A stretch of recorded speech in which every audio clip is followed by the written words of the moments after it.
I hate all of you. I despise all of you. I just speak into chat and there's just Sadani. Didn't roll over to 2301, just made it in time. You lit for today. I respect Sadani's meticulous bookkeeping. And then there's the stream chat in my server. There's just like Watchdog posting that Shirou 3 minutes ago, and Sadani just like, not yet, Ferb, not yet, Ferb. Waiting. 3 minutes early, incidentally. We did fine. Smoosh, Jade. No, I don't hate. It's a joke. It's a joke. Please. I can't even be mean. It's not in my blood. I can. Do you want me to do it for you? Go ahead. Fuck you guys. That was the most pathetic fuck you guys I've ever heard in my entire life. Thank you, thank you. No. Sadani, you can't do that to me. You always build me up. Why are you taking shots?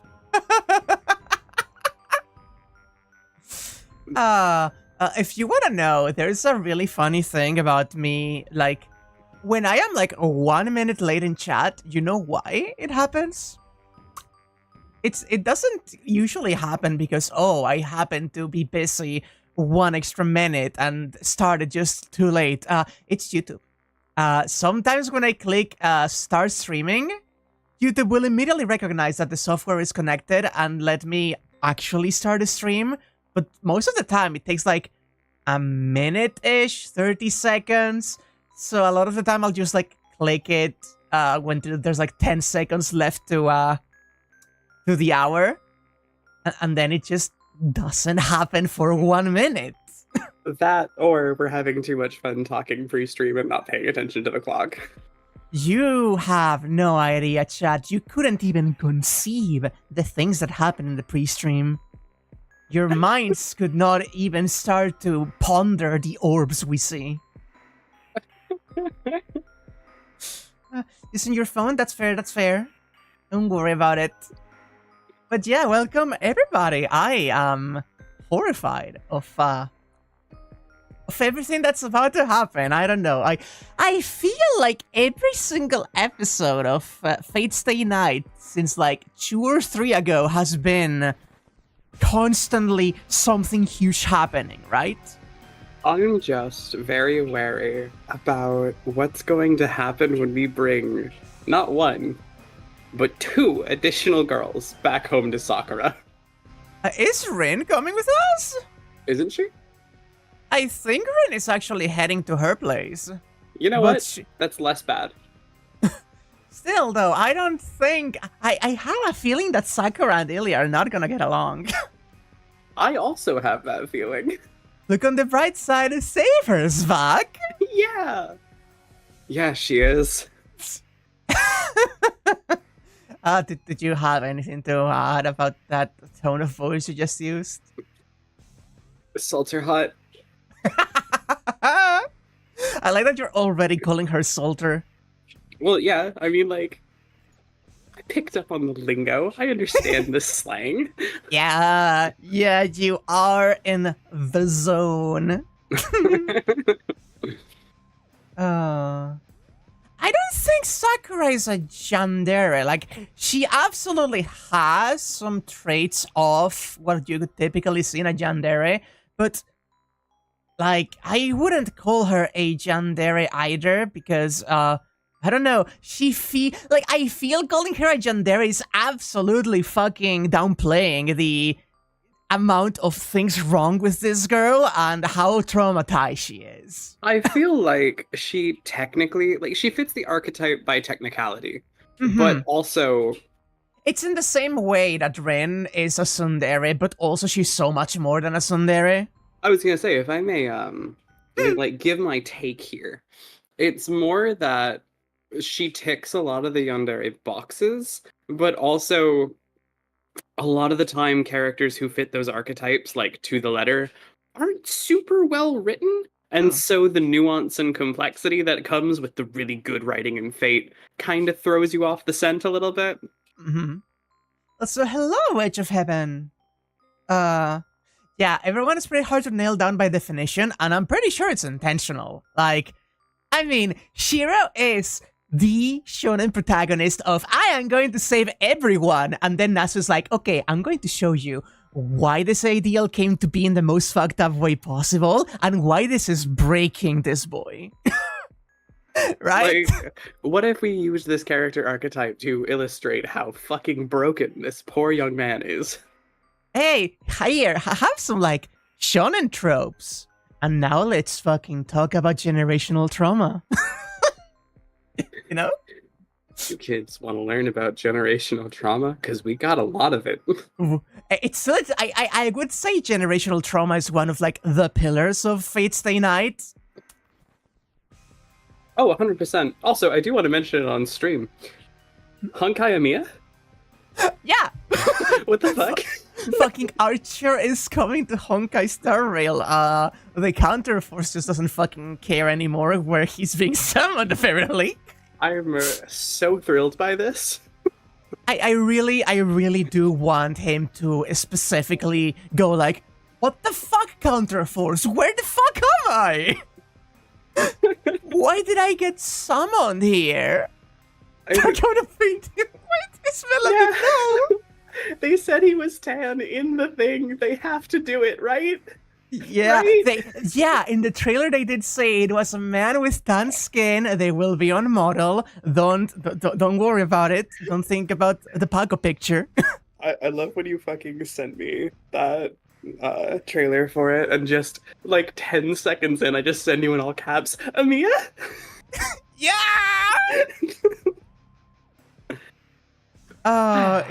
It's so wonderful what a world we live in. It's so wild that because Fate collaborates with other things like often enough in like putting their thing in others' things. Just they don't put other things in their thing, you know? Right, so they're a top. Exactly. Just as I was trying to share.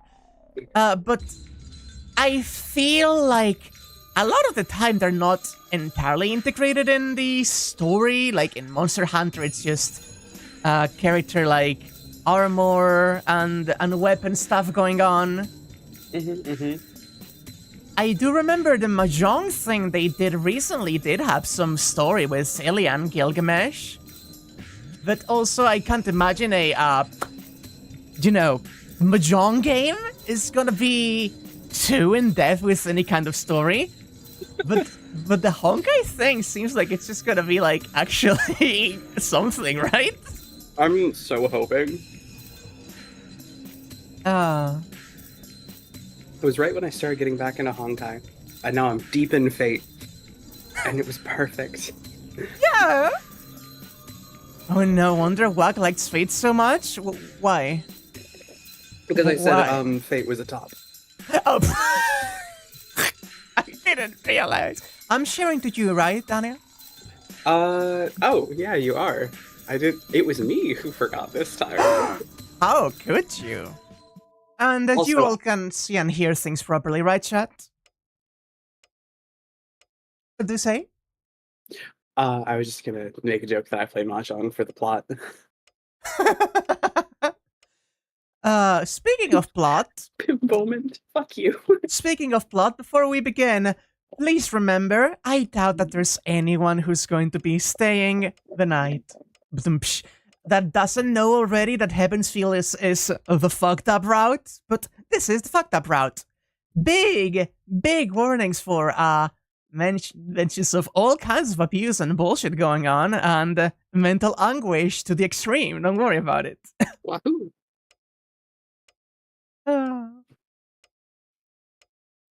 You will protest if you don't see a Red Archer boy being the biggest male wife team mom of the group. Yeah, actually, I was playing one of the interludes in Grand Order the other day, and they mentioned the team in the cafeteria, which is like Burika, Emilia Archer, and I think Raiko. And Ritsu, one of the options you had for Ritsuka to say was actually saying, they are like the moms of Chaldea, Emilia included. He is canonically the mom of the fucking cafeteria too. That's delightful. I love him so much. Anyway, I follow after them and leave the chapel. Let's see what we didn't see of the ending of this day. But then, Do not forget, Shirou. That body of yours will no longer permit you to fight. did you change your mic, right? I just realized that's the new mic, right? No, it's not. No, not yet. It sounds clearer, and I guess I was primed for expectations. Yeah, no, the mic was supposed to show up sooner, but it did not. Oof. I guess you just talking in Kirei's voice just kind of sent a shiver down my spine. That's all. Interesting. The priest gives his usual warning. I like that Shirou is just already fucking expecting him to drop some bullshit before leaving. It's not true. It's just that I can't use my left arm. I can still fight. I see. By the way, how is Mato Sakura's condition? Sakura's condition? That's a bit unexpected. Well, that's the smoothest line I've ever heard you drop. What the fuck? I thought he was going to make more sarcastic remarks, so why is he suddenly concerned about Sakura's doing? What's going on? What good would it do for you to care about Sakura? It seems you do not understand. I'm talking about your body. Look, Shirou. Your body is in critical condition, but Mato Sakura is carrying a more dangerous bomb. You will be safe if you do not fight, but she is breaking down with each passing second. That is why you cannot stop fighting, even though you know fighting will only bring you closer to death.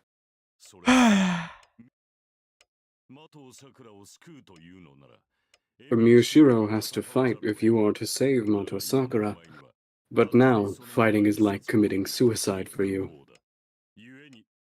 Therefore, you must understand that saving Mato Sakura means killing yourself.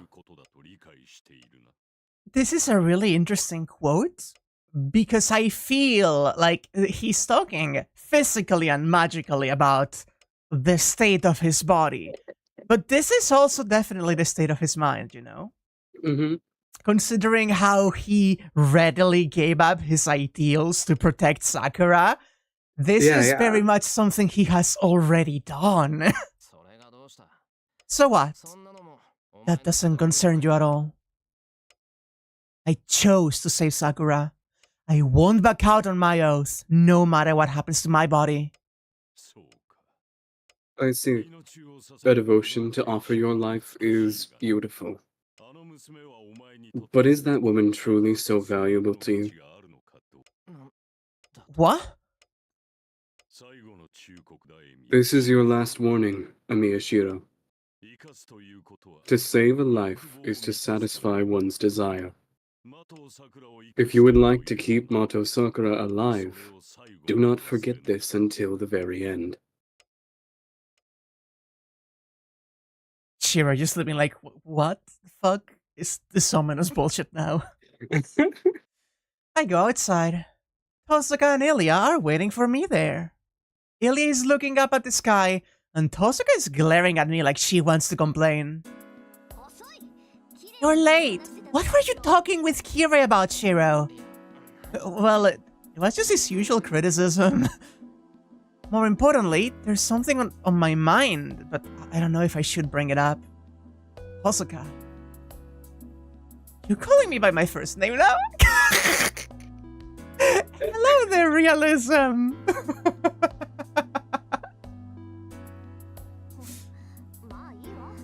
Fine. We're short on time, so I'll get right to the point.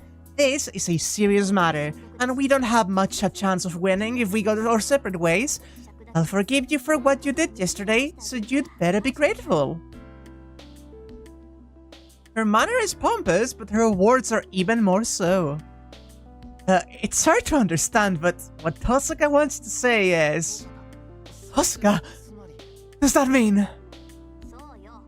Yeah, I'm saying we can cooperate. First of all, you're unreliable. We're both out to defeat Soken, so I can cooperate with you. Tosaka continues angrily. It feels like I'm hit in the head with a hammer. The sudden request is a great fortune. Oh, thank you! I owe you, Tosaka! There's no greater help than having you on my side. I love her. I take Tosaka's hand and shake it up and down. This is troubling. I know I'm being too happy, but I can't stop myself. Look at this fucking happy boy.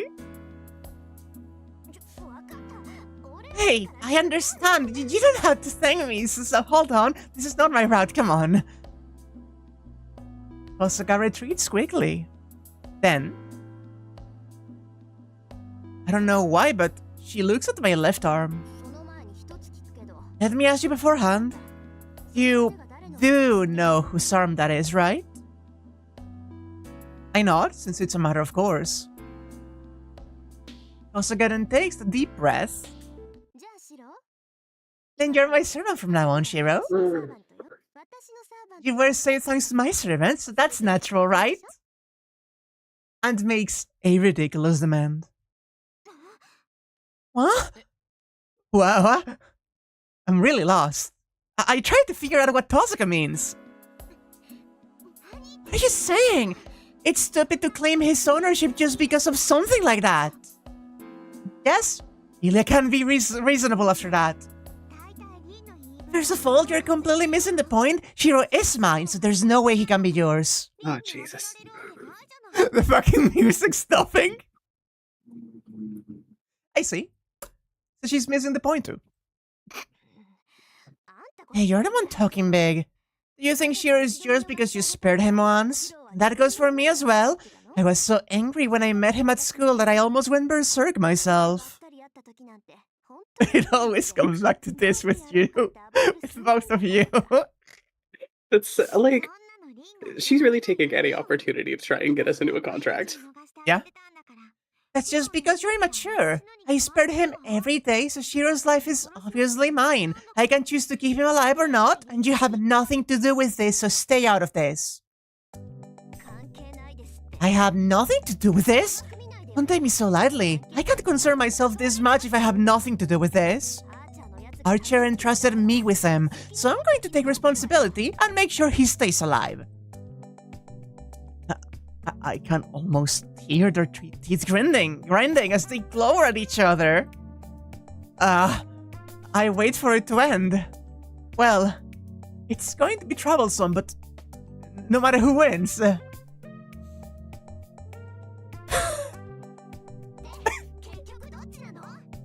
So which one it is it? It seems they've realized that fighting solves nothing, so they've chosen me to make the final decision. Why does this keep happening to us this route? What do you mean, which? Yeah, this is something that already happened, isn't it? Stark parallels with Ryder and Sakura. So whose servant are you? I haven't heard your answer yet, so it's best to clarify it now. Yeah, Rin doesn't seem to realize you don't want her, so you have to be clear. Come on, say it. You're mine, right? I don't need to think about it. The one who has the right to order me around is... I love that they both start with I guess. So I guess Tosuka, right? I don't know.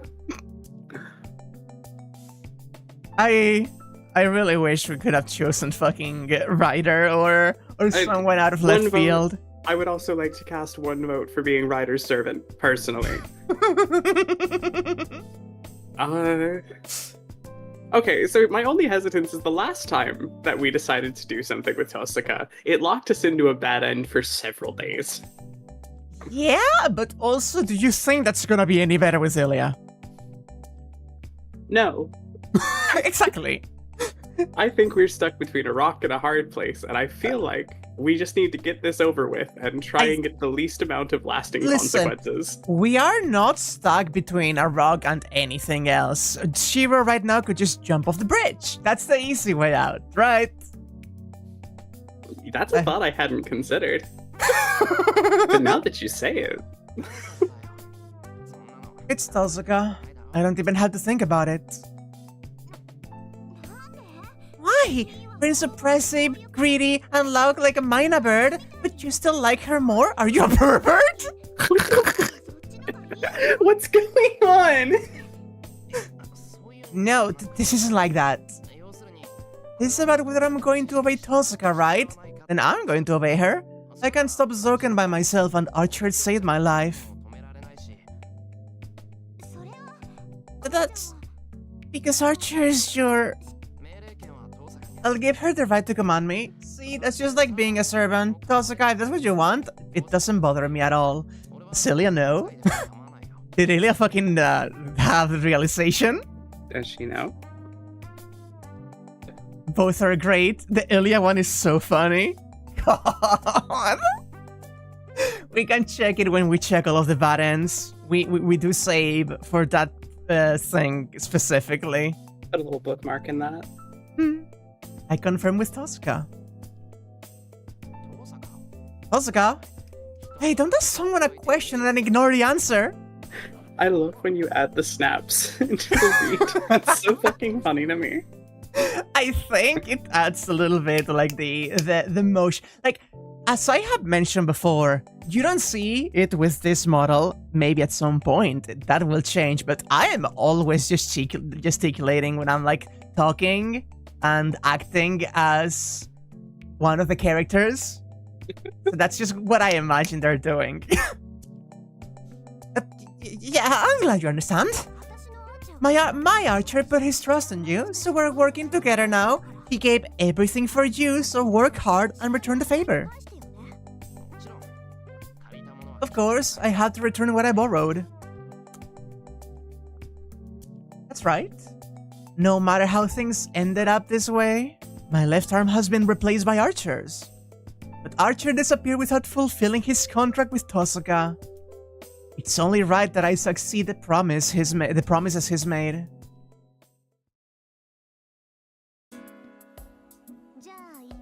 Do you know those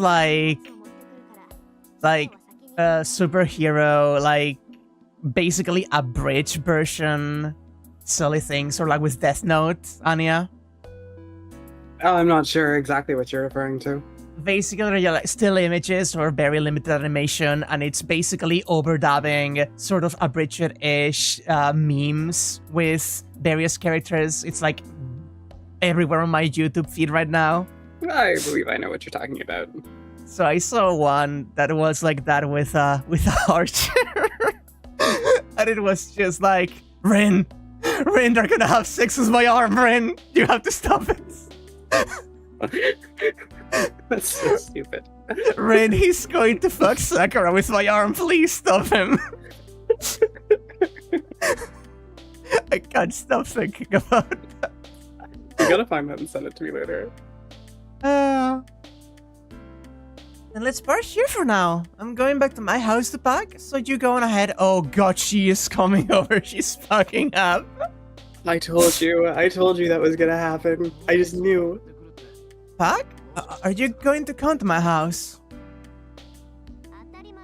Of course, we're cooperating now, so we have to be together. Ilya doesn't want to be at my house and Sakura's living at your place. Your house has to be the main base, no matter how you look at it.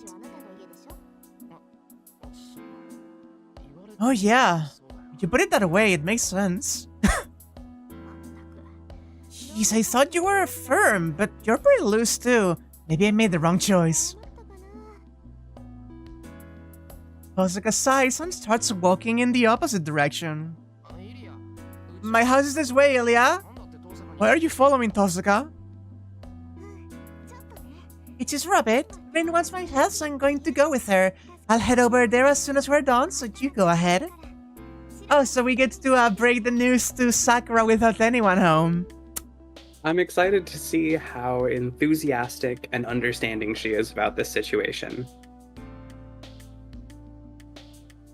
Ilya's going to help Tosuka? Really? Tosuka? Yeah, this is a serious matter. So we need 1 or 2 secret weapons. A secret I can't unlock myself might open to an Einsburn Magus. But I really don't want to find one. If Tosuka's inheritance, Kishiro's keepsake is just as I imagine, it's not something I can handle myself. And I'm going as well. I'm not interested in Kishiro's keepsake, but Zell Schreiner's treasure chest sounds pretty. Ilya's skirt flutters as she runs off. You sure? Zell Schreinerg? I tilt my head in wonder. I've never heard those names before. Are they famous among legitimate magi? Deep lores. It's such a perfect painting of Shirou just tilting his head like a lost puppy. Yeah. Also, oh god. I do know one of them at least. Okay, so what is going on with you, Kirei? The guests have left. The chapel regains its silence, and the priest looks up at the statue. Was it fine to let the Holy Grail go? The voice comes from behind. Where was he hiding?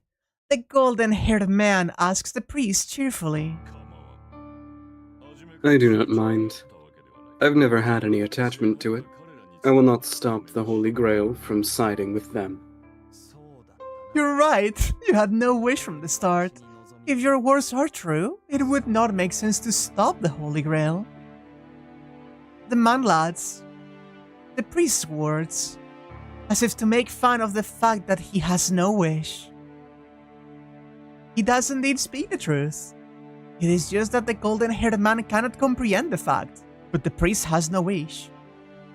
Otomine Kirei does not need the power of the Holy Grail. All he has is a thorough inquiry. The Holy Grail merely answers one's wish. It is a machine to create the desired outcome for one's own question. Is there a meaning in obtaining the answer that one wishes for? Otomine, let me ask again. You really have no interest in the Holy Grail? I have no interest in a machine that grants wishes. The same should go for you, Gilgamesh. Our goals are not our wishes. We are merely seeking pleasure because it's more fun that way. It's like eating food. A wish is something that is answered, but humans will not be saved if a wish grants itself. Ooh, my Gil voice is so fuckboyish, I try so hard. It's the most pompous thing I've ever heard in my life. I love it. The priest keeps staring at the statue. And beyond it, to 10 years in the past, when he still had a wish. The man is a child his father was gifted with on a pilgrimage in 1967. The name Kirei is supposedly a word of prayer. The father named his son in the hope he would be pure and beautiful. The boy grew up according to his expectations. Even as a young child, he had morals and good sense, showing such great insight that people thought he was precocious. The father was delighted to be blessed with a great successor, and the son knew of his father's delight. You forgot this was now? Kirei moment, oh boy. It is a great pleasure for a parent to know his child is gifted. That must have been why the man considered him valuable. Understanding this, the boy grew just as his father expected. There was no doubt. His inability to love his father was unrelated to meeting the man's expectations. The boy named Kirei grew up healthy. But there was one point. He could not understand the beauty of which his father spoke. One morning, he realized the inconsistency. He woke up, raised his head, and knew. He was not sure why he understood at that moment. No, he wondered why it took him so long to realize. In either case, he knew what he had forgotten. His father prayed for him to be beautiful and named him Kirei. That had always been his question. The things his father considered beautiful. The boy had never considered beautiful. It was as simple as that. He considered moths beautiful instead of butterflies. He considered poisonous plants beautiful instead of roses. He considered the evil beautiful instead of the good.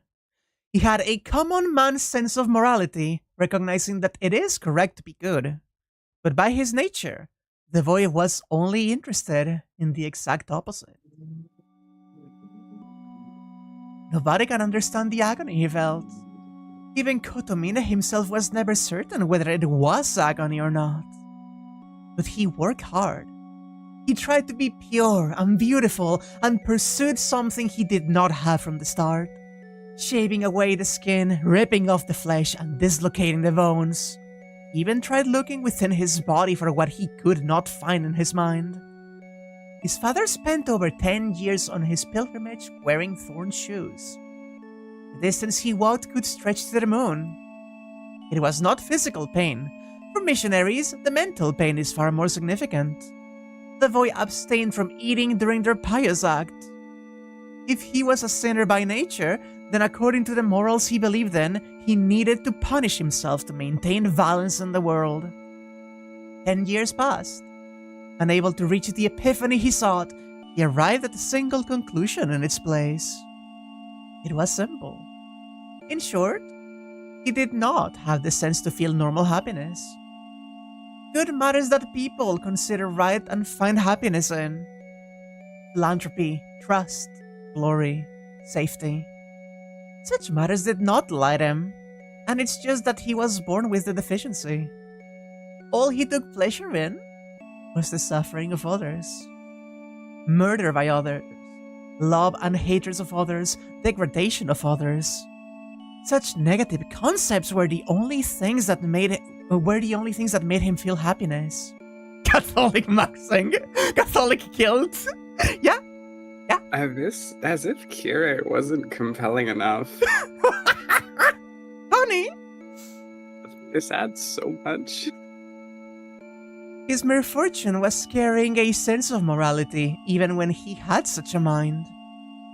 The child understood at a young age that he was not in accord with the world, and he tried his best to overcome it. He did not surrender to his condition by indulging in twisted pleasure. He tried to save himself, one who could not find happiness in a normal way, by turning himself into a normal person. And the path was his creed, to become a priest and preach life like his father. It is said that God forgives everything. So he thought God could even save someone who is not born with it, like himself. But the result was tragic. He abode by the rules of God, followed the law, and lived modestly, but he could not find any pleasure greater than the pain of others. He believed in the church's teaching that forbade immorality, yet immorality was all he had. But there was no anguish there. From the beginning, he sought after something that did not exist. He did not lose something he had, so there was no reason for him to grieve. The only thing that concerned the priest as he matured was the question, why? Yes, at every crossroads of his life, the pleasure of committing crimes. One could understand if he reveled in his own corruption, satisfying his urges by committing crimes himself. Wealth gained from evil deeds. It could make sense if he entrapped others out of greed and obtained wealth. But what was wrong with him to not even have the option of turning from good to evil? Who could possibly be born a defective being and end his life still detached from the world? Do they not come into this world with the premise that they harm the world? Call of good sense, acknowledgement of morals, trial of justice, every one of these conclude that evil should not exist. But what about it? If it should not exist, why are such things created? That is right. If one has a deficiency, one should not be born. The world hates evil and removes the fault, but something that was never wanted was given life. There are beings that exist to be hated and die. The man inquired where the crime was. His reward for years of anguish and blind devotion was not salvation. Just why? It is a pure question and also anger towards something unknown. Then why did you become a master? You do not need the Holy Grail if you have no wish. The inquiring words bring him back to the present. The priest, Kotomine Kirei, nods in self-derision. I did not need the Holy Grail. I was just interested in what was inside it. I sought the Holy Grail 10 years ago because it tried to exist. No matter what it may be, I bless anything that tries to come into existence. That's my job. Oh my god! That is so cool! That's so sick! Oh my god, as if I didn't love Kirei enough. Kirei wakes up every morning and decides to make it everyone else's problem. The vibe of being a broken evil thing and dedicating yourself to priesthood to bless every broken evil thing is the coolest thing I've ever heard. He's so good! That's literally so sick. Is that the case even if you have no interest in what is born? Of course. Even in the last Holy Grail War, I was not interested in the Holy Grail or its contents. All I had back then was hatred towards a person who was the exact opposite of me. But the priest ponders. He can only find pleasure in others' suffering, but he is interested in the end of this Holy Grail War. Zoken's actions behind the scenes. Another Holy Grail that is about to be born. Someone called all evils of this world was brought into existence by the people, but not wanted by the people. If it would conceive such a thing, maybe that is... The whereabouts of good and evil. Something that was stuffed in the shell, but never hatched. The Holy Grail cannot give answers. The wish-granting machine fulfills its owner's desire, so no revelation can be obtained even if someone without a wish obtains it. But... what if I do not ask for answers, but instead create something from the Holy Grail that can give the answer? What? The man narrows his eyes. The priest is smiling in front of the statue. Kotomine.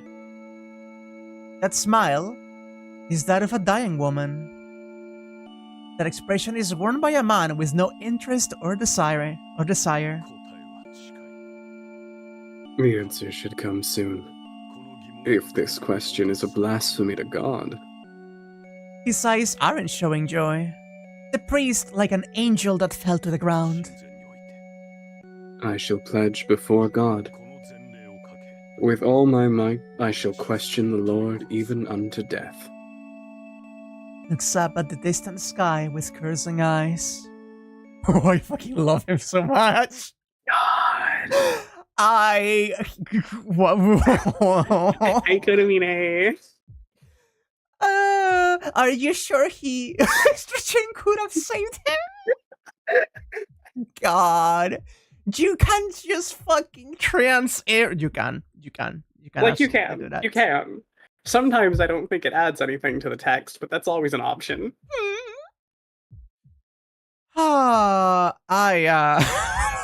You're not into him, but man, yeah, he's really good. I'm glad you at least respect my choices, even if you don't agree with them. Sharpie, are you sure he would not be interested in me? Not even maybe snuffing my life with his own hands? I mean, I've asked the question several times. Like, do you think he has good grip strength? Like, we've seen those hands, I mean. God. Oh. Yeah. Respect is too strong of a word. I trudge up the hill. The town is unlively. It's still 8 or 9 o'clock, but the town is desolate and devoid of any human presence. Before I know it, I'm stopping and leaning against a wall. My left arm is burning. Maybe my tension went away by being alone, but my left arm started to hurt ever since I got to this hill. Of course, someone else's arm is attached to me, so no wonder it hurts. I can't get my breathing together. My arm gets hotter with every step. When it gets hotter than my normal temperature, pain attacks my chest from my arm. That's where it hurts instead of the arm, huh? I lean on a fence and take a deep breath. I think I understand where the pain is coming from. Basically, it's trying to cool off. I don't know how, but my left arm gets hotter every time it moves. When it overheats, the arm sends the excess to the rest of my body. That heat is enough to burn me, causing the pain. The heat enters my body with a sharp pain, and it's more like a cut than a burn. Every time I feel the red dizziness, I feel like I'm getting a long knife inserted from my shoulders and churned inside of me. It's not something I can bear many times. I've had my stomach turned by Berserker and my ribs crushed by Rider. Even with such experiences in mind, the prospect of getting stabbed by my own body sends a chill through me. It's fine. Calm down. It will calm down if I don't let it get hotter. I tried to relax while looking at the sky. It's between 20 minutes since I parted with Tozuka and Elia. I should have been home by now, but I can't let Sakura see me like this. I had to keep the abnormality of my left arm to myself. But Kotomine, what did he mean? It wouldn't interfere with my ordinary life? This can't be handled easily. I place my hand on my left shoulder and press against the arm covered in red cloth. Hard and rigid as steel, it doesn't even budge. Well, I've stopped sweating and my breathing is back to normal. It's getting late, so I should quickly go home and see Sakura while I still look well. This boy is fucked up. There's some dysphoria themes you can explore with him, but you will know those later. I could say more dysmorphia specifically. Oh wait, or are you talking about Kirei specifically? I forgot that we're having that conversation right now. Cat cannot move on past Kirei, just like me. I will just say I have seen some art of Femme Kirei that is devastating. And you didn't send it to me? If I didn't send it, it's because back then it was spoilers. Hmm. Or maybe I just didn't think about it because you weren't that much into Kirei back then. You love the amount of your body part is an invasive parasite horror this VN has? Yeah. It's kind of fantastic. This keeps coming up, and I really like this theme. I'm home. After taking a deep breath, I holler out and enter my house. Oh, welcome home, Senpai. Maybe Sakura's been waiting all this time because she's already at the entrance. You don't look lively. I'm glad you're welcoming me home, but I can't be happy when you're making a face like that. Ooh. Oh no. Looking at some of this art, let's not into it. Oh my goodness. That didn't take long. There's also all the non-femme Shirou art we can't ignore. Yeah, people do really have some ideas. I will send some of that later because that's some toxic bullshit. I take off my shoes and go into my house. I want to rest for today. I'll fill her in on what happened today after I drink a cup of tea in the living room. Wait, I can't do that. I have to tell her what's going on first. Tosaka will be coming soon. I have to tell her about what's going on beforehand, or she will be on guard against Tosaka. Sakura, it's about what happened today. Senpai, aren't you going to say anything about that? Then, Sakura says something with difficulty. What do you mean? She keeps silent. She's looking at my left arm.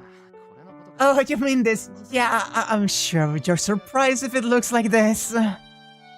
It's covered with cloth that doesn't look anything like bandages. Even if she doesn't know what went on, she would assume something happened to my arm. Yeah, I injured it a bit, but it moves fine and it's alright now. This cloth is just a bother, but Kotomine told me not to take it off. Well, he's the one who treated me, so I'm going to obey him. I pat my left arm to show her it's alright. But Sakura is even more silent now.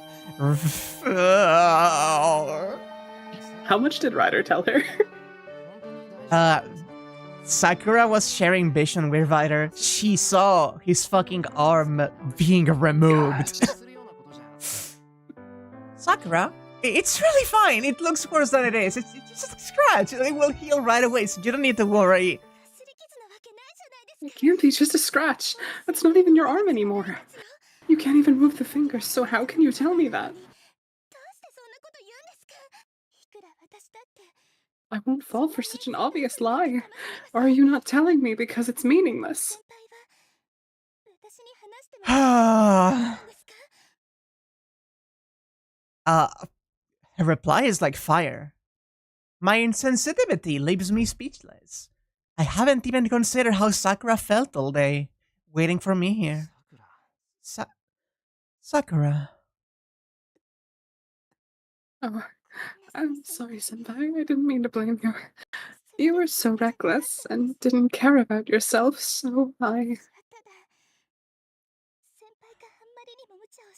love her so much. No.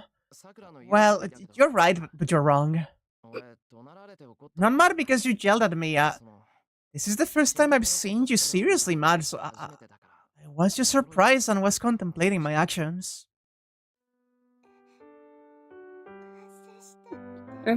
Contemplating?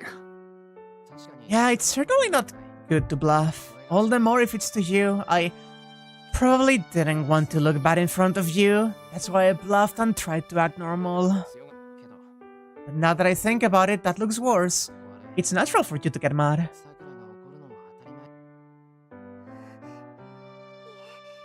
Oh, no, you never look bad.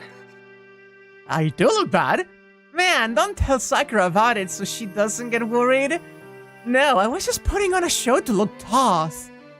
Yeah, I'm sorry, Sakura. I lost. My arm turned out fine, but I couldn't be of use to you.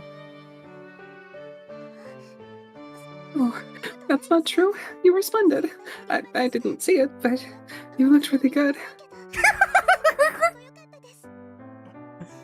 No, I really was pathetic, so it hurts me if you say that. I couldn't save Ilya like I'd planned, and all I could do was come running home.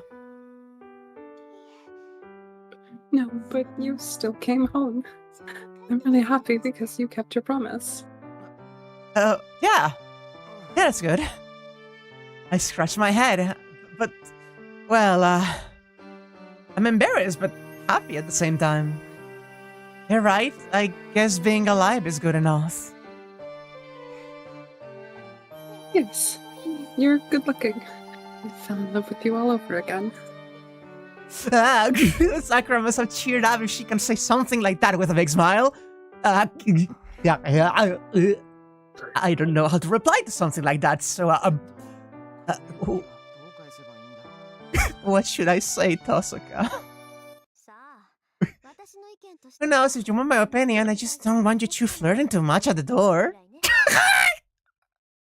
I asked Tosuka, who's standing behind me. Our voices overlap. Sakura and I both jump back at the same time. Since when were you there, Tosuka? Are you here, Tosuka-senpai? And we give the same reaction again. Since when? I thought you'd be done filling Karen already, but instead I find the two of you having a lover's quarrel. Jeez, do you even understand our situation, Shirou? Tosuka sits down a large bag next to the door. She's so much better than everyone else in this fucking game, it's insane. So Daniel loves Rin so much, huh? Brother Shirou, your spaghetti, it's all over the floor. God. Behind her is... White woman. Ilya, suddenly radiating a strange pressure. Her spiritual pressure. I don't mind if you want to continue where we left off yesterday, Tosuka-senpai. I'll fight you as Moto's Magus as long as Senpai is protecting me. Sakura clenches her fists and glares at Tosuka. Well, it's more like a frog desperately opposing a glaring snake. So you haven't heard anything about it, huh? Look, Sakura, I'm going to put on hold what to do with you. My first priority is to defeat Zoken. We can't settle our match after that. Well, we won't need to fight after Zoken's defeated. So everything should be fine as long as we can defeat him.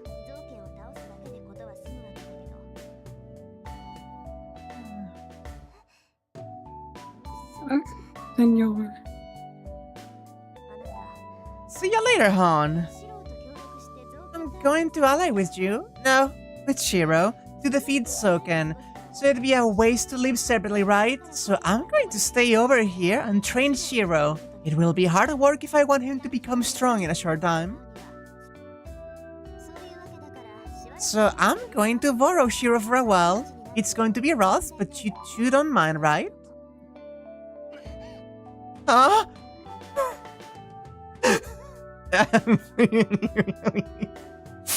This is going simultaneously better and worse than I expected it to. Also, just like phrasing in general, please, for the love of God, Rin. She could have more tact. Tosuka Rin sets a schedule even I haven't heard about. Hold on, Tosuka, that's too sudden. You can't do that! No, Tosuka-senpai, what right do you have to say that? I had to be mentally prepared first, you know? I stutter off. Of course, my opinion is dismissed by Sakura's voice and Tosuka's glance. Oh, so it's fine as long as I have the right? Then it's even less of a problem. It's because of me that he's alive. Shirou has to do what I say until he repays the favor. You will give me a place to live if I ask, and you will make meals for me if I ask, right? Isn't that right, you fucking male wife? What a little shit. She's awful. I love her. Rin, we are sisters. We should share, right? God all fucking mighty. Based?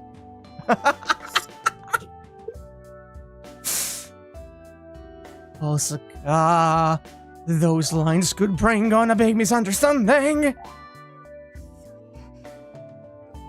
No way. Is that true, Senpai? Yeah. I want to object, but what she's saying is true. Oh, look at this cute Sakura sprite. But she's sad. And it's better to have more allies, right? We know Zoken is after you. With Tosaka's help, we can definitely protect you. And Tosaka is Sakura's older sister. If possible, I want them to be together, not fighting. Alright. I understand if you say so. Sakura averts her gaze. And it's decided, I'm coming in. Come on, Shirou, show me the guest room. I had my eyes on the guest room in the old building last time I was here. Oh, where did you want, Delia? I don't care, but I don't want to be near that woman. Is that so? Then I guess you can have the Japanese-style room. We have all three of the big mage family heirs all in one room. Yeah, this is interesting, huh? They're carrying on a relaxed conversation, and it sounds like they're close enough now to call each other by name. Oh, yeah, Sakura, this is Elia. Berserker's defeated, but we managed to save Elia. We're going to have her stay here like Tosaka, so, but please, give her your best regards. I introduced Elia to Sakura, and Sakura to Elia. Hello, Sakura. I hear you're the daughter of Makiri, but I won't look down on you. It seems you're Shiro's acquaintance, so I will I'll especially treat you like a human being. You're right. Then I'll act like you do. Huh? That's the entirety of their introduction. Elia follows after Tosaka to the living room. And...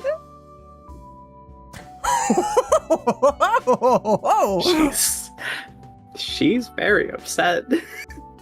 I have never thought I'd see Sakura making a face like that, honestly.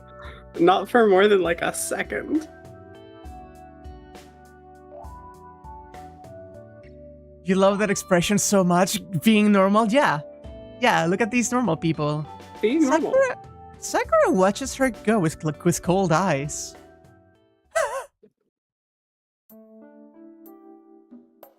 Dinner commenced like a storm. No, it's misleading to use the word storm. It was more like a calm wind. Since there was no wind, I didn't feel the passage of time, and dinner ended like that. The atmosphere was painfully tense. I'll cook dinner. It's like having soba to celebrate a move. Osaka made dinner by herself after that. I hate to say it, but it tastes better than mine. Sakura might just be even with her in Western food, her specialty. You're good at cooking, Tosaka-senpai.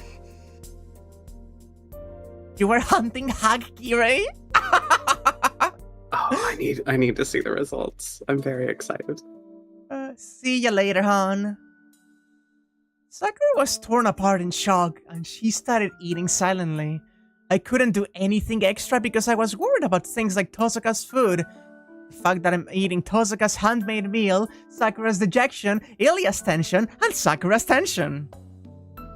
As a result, I couldn't taste how good Tosaka's meal was. I was just made to realize how perfect Tosaka is throughout the hour. Oh gosh. So, I need to prepare my room, so I'm heading off. I'll give you the details tomorrow morning, so you should rest for tonight.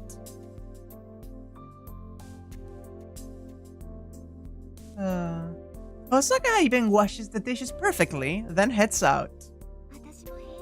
I'm going to my room too. Everyone who went to the forest is tired, so your body won't last unless you get some sleep. It must be an insinuating remark, Sakura, who stayed at this house today. Ilya speaks without looking at Sakura and gets up. Yang, what's up with her? Osaka is just as expected, but Ilya's acting strange. She's acting as cold towards Sakura as she did toward me the first time we met.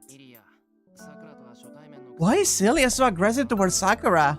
Do the Einsburn and Makiri families not get along? According to Kotomine, Einsburn, Makiri, and Tozuka are noble families of Magi who started the Holy Grail War. It seems the Einsburns were the highest ranked, so from her point of view, Tozuka and Sakura must be below her. Man, don't misunderstand, okay? Ilya's saying that because she's moody, but you'll get along with her as you start talking to her. She's just really shy. Sakura? Sakura doesn't reply. She shakes her head back and forth and gradually starts falling back. Sakura! I grab her shoulders to stop the fall. Senpai? Why the scary face? Sakura hasn't noticed. She looks at me like nothing happened, completely oblivious to her near collapse. It's nothing much. I let go of her. Oh. It must be why she noticed. I'm sorry. I fell asleep because I'm a bit tired. She apologizes for something she doesn't know about. Well, it's only been a day, you should rest too. Let's listen to Tozuka and sleep for today. We don't have to push ourselves to stay up.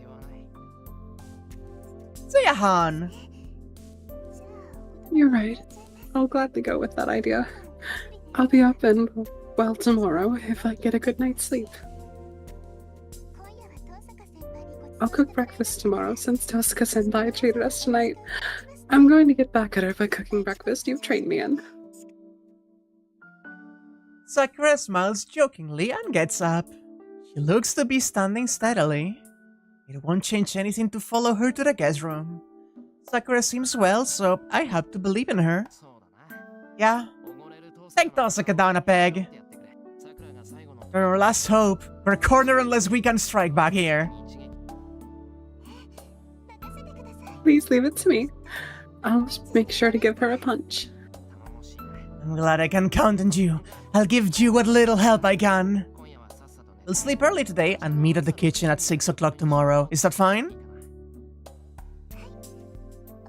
Yes, I'll be waiting, senpai. The fucking preparations for the fucking fight are in the kitchen. Sakura vows and heads to the porch. Then... senpai. Please don't tell Nissan about what happened earlier. Sakura speaks in a tense voice without turning around. I know. You just fell asleep, so it's nothing to tell Tozuka. Okay. Good night, senpai. She closes the soji. Sakura leaves without turning around. She must have been talking about the fact that she almost collapsed. Sakura hasn't recovered as much as she thinks. Kotomine said she won't last more than a few days. Even ignoring what Zoken will do to her, she's unstable.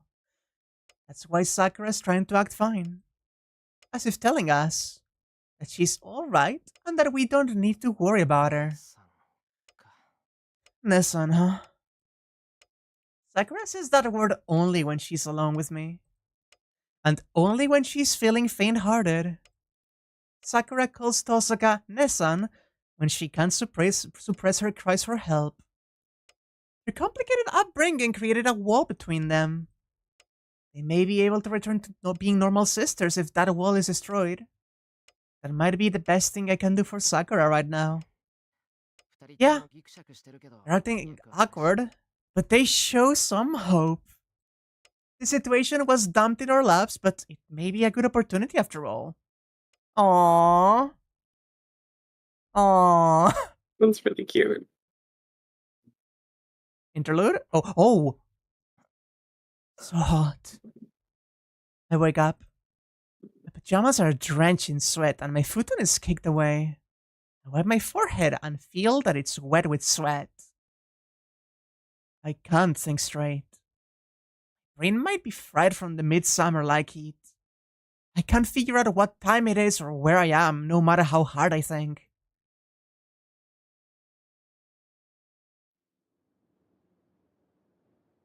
I go out into the yard.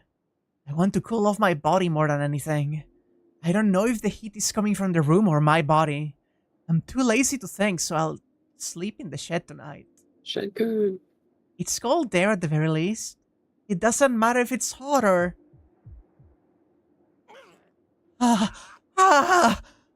Sudden sharp pain brings me to my knees. I stay crouched, breathing heavily. I wake up. I squeeze my left arm, the cause of the heat and the pain. The shroud is still wrapped around it. The red cloth is restraining my arm. I can't move it, but it's wrapped so tight that the circulation is restricted. Maybe this cloth is the cause of the pain. Maybe my arm's just as it was if I take it off. The wild idea sounds very attractive. First of all, I neither saw my blown off arm nor the transplant. It's not that I don't trust that priest, but I'm sure he makes mistakes too. Maybe nothing is wrong with my arm and my real arm will be there if I take off this cloth. My arm isn't steel. The cloth is just making my arm stiff. So if I remove it...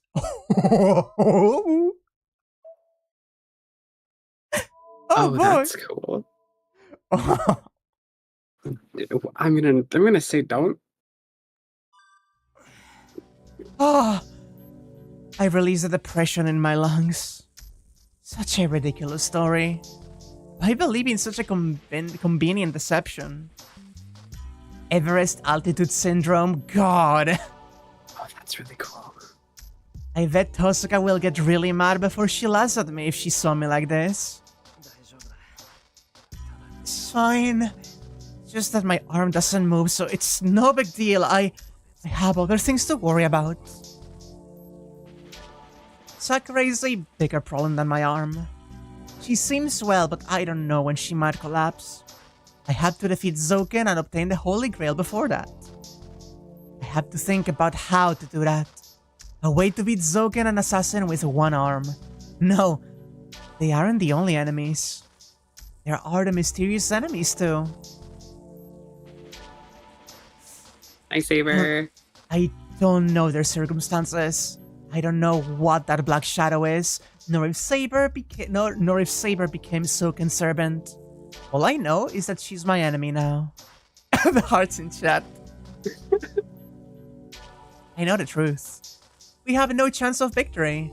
I don't know what this pain will be like in the future. The difference in our powers is overwhelming, and I'm not even sure about myself. How can I protect Sakura in such a state? I stand up at the sound of footsteps. I know who it is without looking.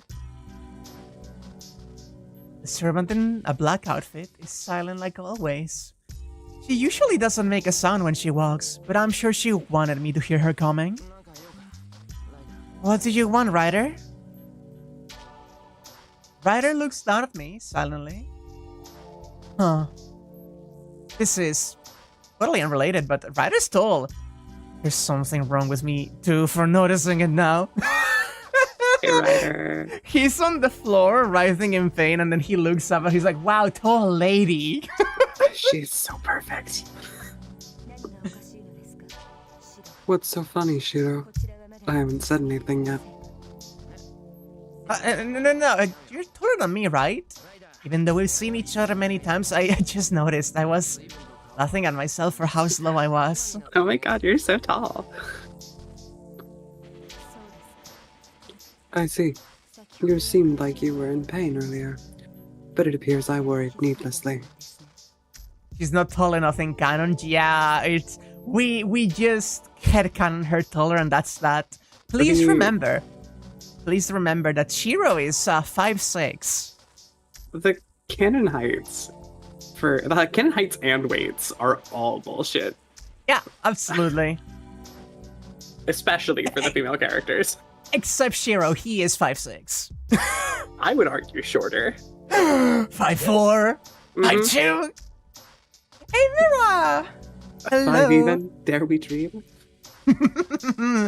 We just keep shrinking Shirou until he's my height. Yeah. That's how it be in Japan. It might be just me, but Ryder sounds angry.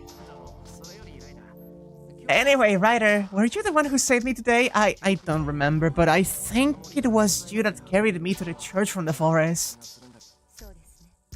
Yes, it was me. Sakura told me to protect you. I only obeyed her order as her servant. I see. That was a big help, but that means Sakura used magical energy to use you, right? Then... Yes, there's now even less of her scarcely remaining magical energy. I will consume Sakura if she uses me like she did today. You have to put it that way, huh? I will consume Sakura. You know she did. Oh, speaking of consuming, I'm taking my titty pills now. One moment. The hormones are flowing. Ryder's on screen.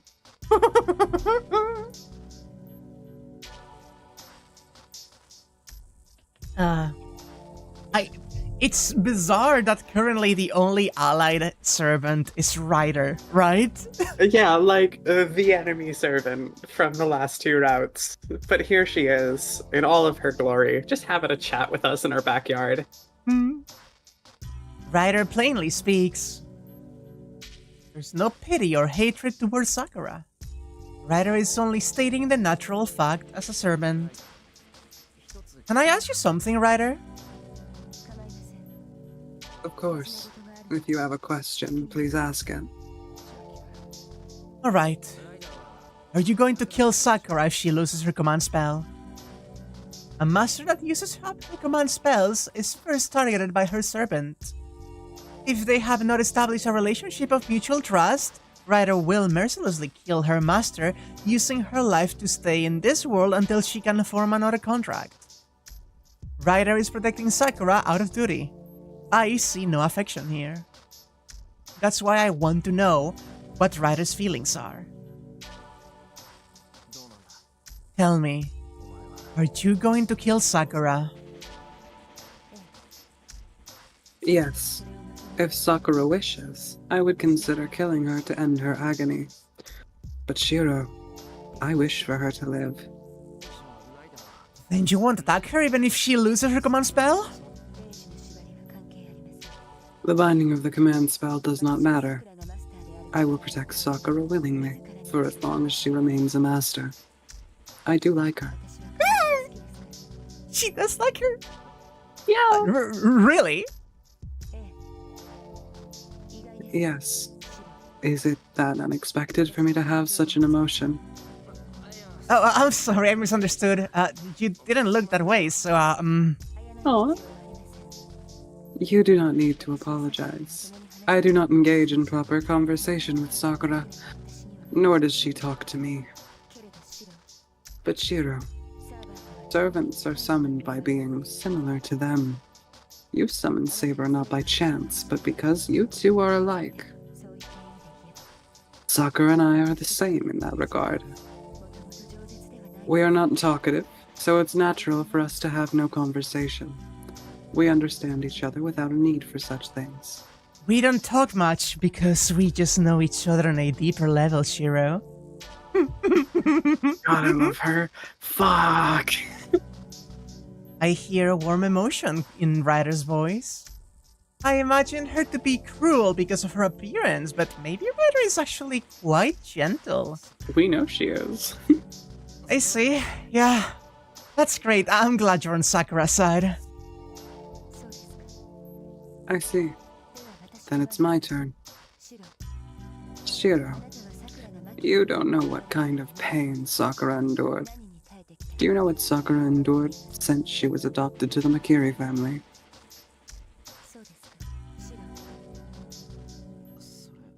That's... There's no way I'd know. Well, Tomine told me what kind of things she went through. I don't know. So I don't think I can say anything about it, nor should I mention it. Yes, I'm a magus, and I know what kind of a person Zogan is. It's easy to imagine what happened, and my imagination should be close to reality. But I should not easily mention that I understand. I thought as much. Sakura did her utmost to hide it from you. I would have killed you if you had claimed to understand. God! Wow!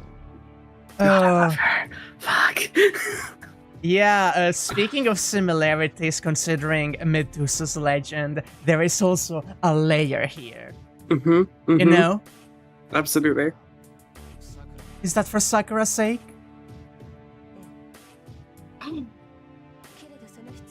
Yes, but it seems such measures were unnecessary. You are inexperienced and clumsy, but what is at your core is something trustworthy. That must be why you are a salvation for Sakura. For a long time, Sakura knew only resignation. She lost her hope and accepted everything as it was, day after day. But she changed after meeting you, Shirou. You made her regain the emotions she had lost. The biggest emotions she regained were pain and suffering.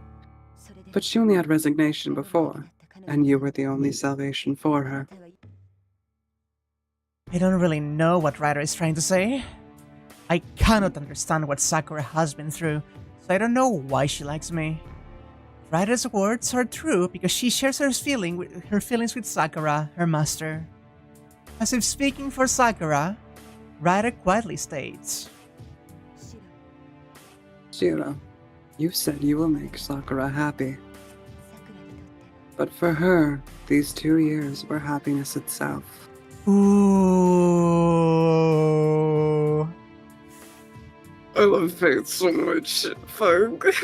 With quiet sorrow and appreciation. That's all I wanted to ask you. Hey, Alex!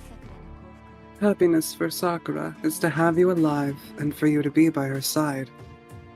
There is nothing else she wishes for. Ryder presses the question on me through her blindfolds, asking me if I understand what that means. For Mato Sakura, the fact that Miyashiro is fighting threatens her happiness. So Ryder is condemning me for what I'm planning to do with my body. But I tightly grasp my stiff left arm. No matter what happens to my body, if I can fight, I should.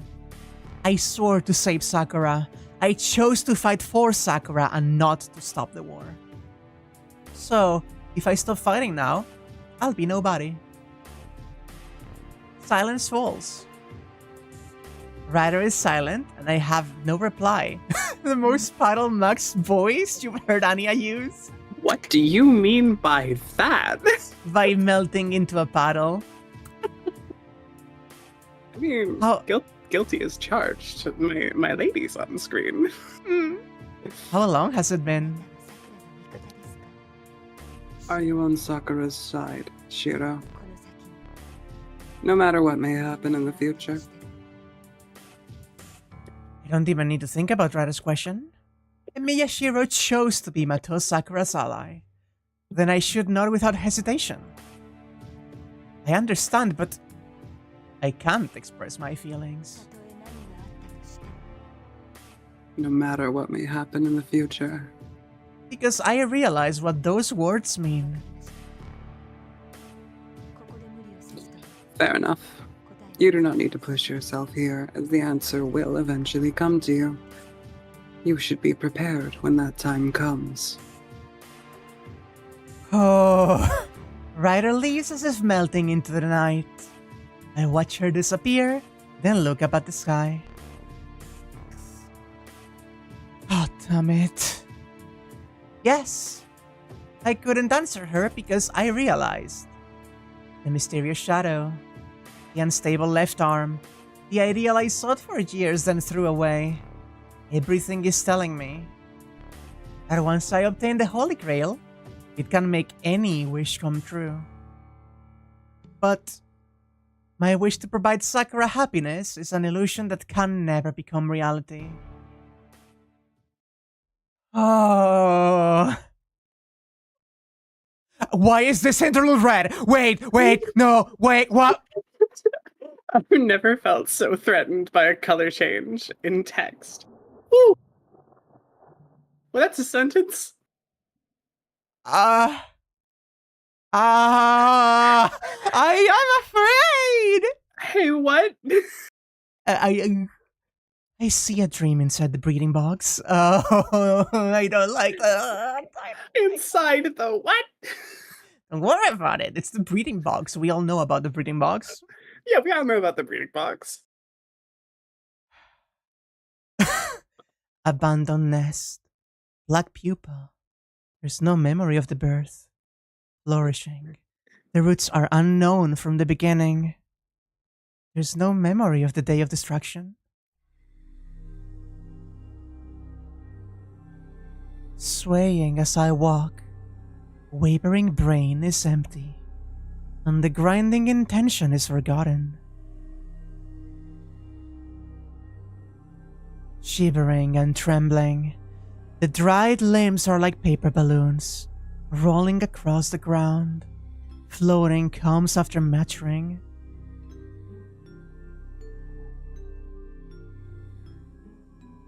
Roaring, roaring, roaring.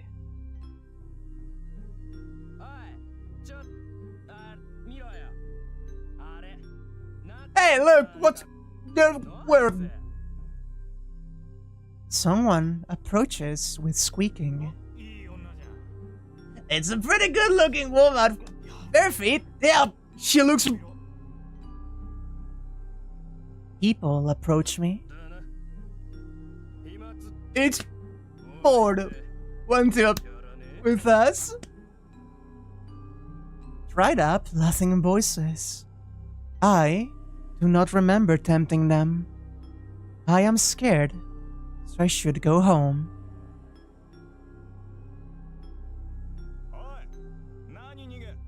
Hey! What thing? Hold! Hey, cheer! Here. I've been. You won't in the town.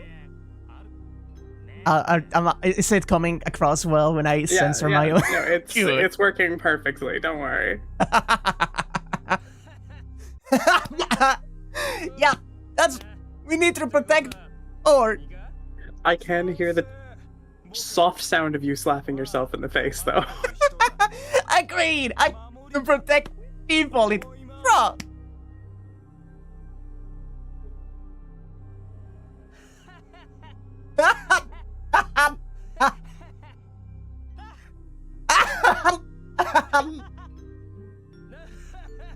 Yeah.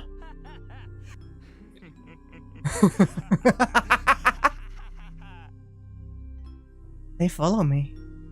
They echo loudly in my head, so my stomach rolls.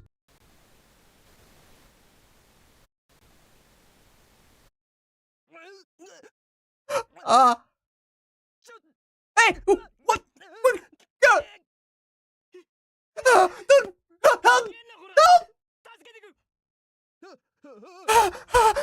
Where are you going? No! I'm sorry. Yeah.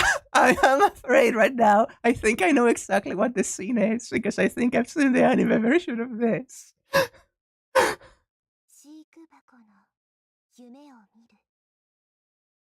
That is, your voice.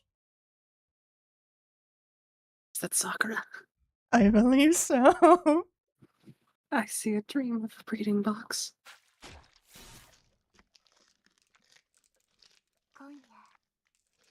Tonight, I squashed a bug.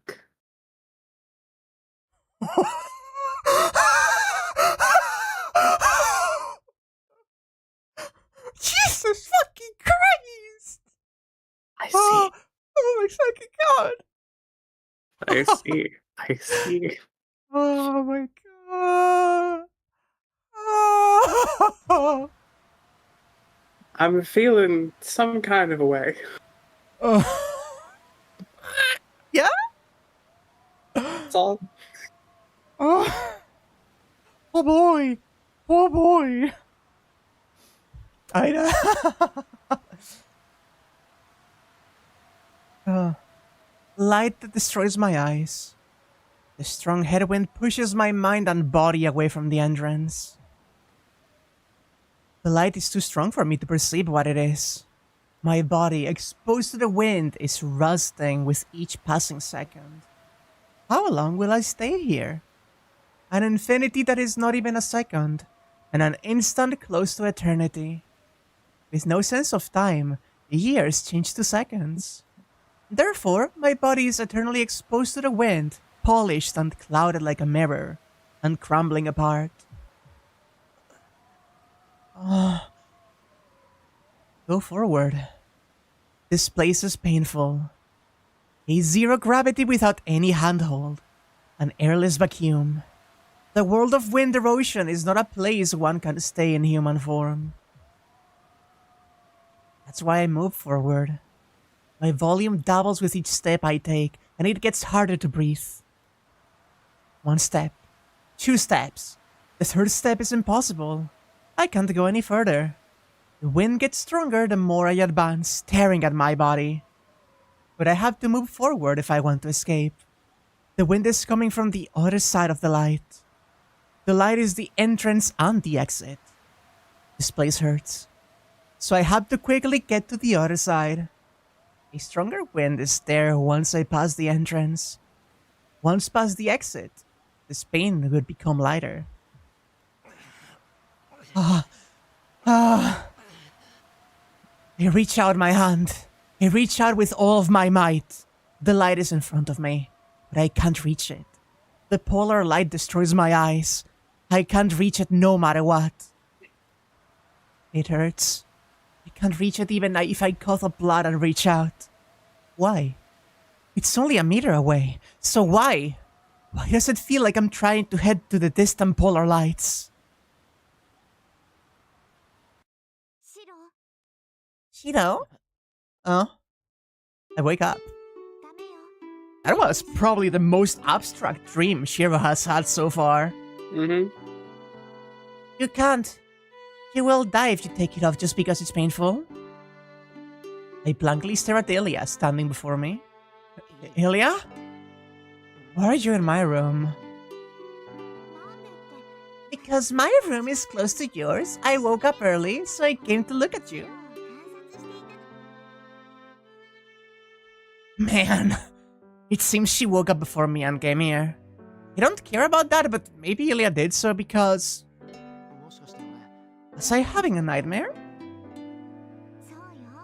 Yup, you were moaning in pain, trying to pull that cloth off your arm. Well, I came here because I expected you to do that. I suppressed the pain while you were asleep, so it feels better now, right? Oh! I now notice that my right hand is on the cloth covering my left arm. Oh man, if Ilya hadn't come, I might have taken it off in my sleep. I see. Thank you, Ilya. You don't have to thank me. It's between you and me. And I promise, right, that I will help you when you're in trouble. Her smile captivates me. I know Ilya's just saying that out of kindness, but... And I wanted to see your sleeping face. You were in pain, but you were trying your best to endure it. You are so cute. I slammed the brakes on my panicking heart.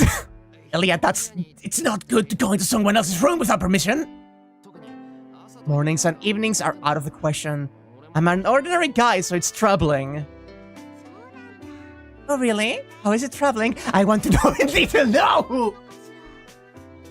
I hate it. Sakura, please save us from this fucking gremlin.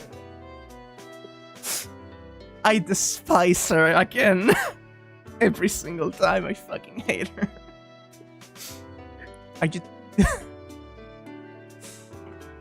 Ugh, even that question is troubling. First of all, you're a girl, so you can't go into a guy's room in the morning. It's dangerous. It's really dangerous. You're not just endangering yourself, you're putting the innocence of an adolescent boy at risk, too. Really? That makes even less sense. What's so bad and what's so dangerous about it, huh? I won't stop unless you tell me why. This implies that he does it twice a day. No! I hadn't thought about it like that. But you're not wrong. You're actually not wrong. I don't like this. So I don't like this at all. Puts her hand down, gets an all fours hand. See, I'm closer to you now, so why is it troubling for me to come near you in the morning, Shirou? You idiot! Each were just fucking off of you. She's flying! She's flying! I roll backward head over heels while keeping a hold of my futon. That was close. Guys experience a certain physiological phenomenon every morning. I'm so with you, Sadani.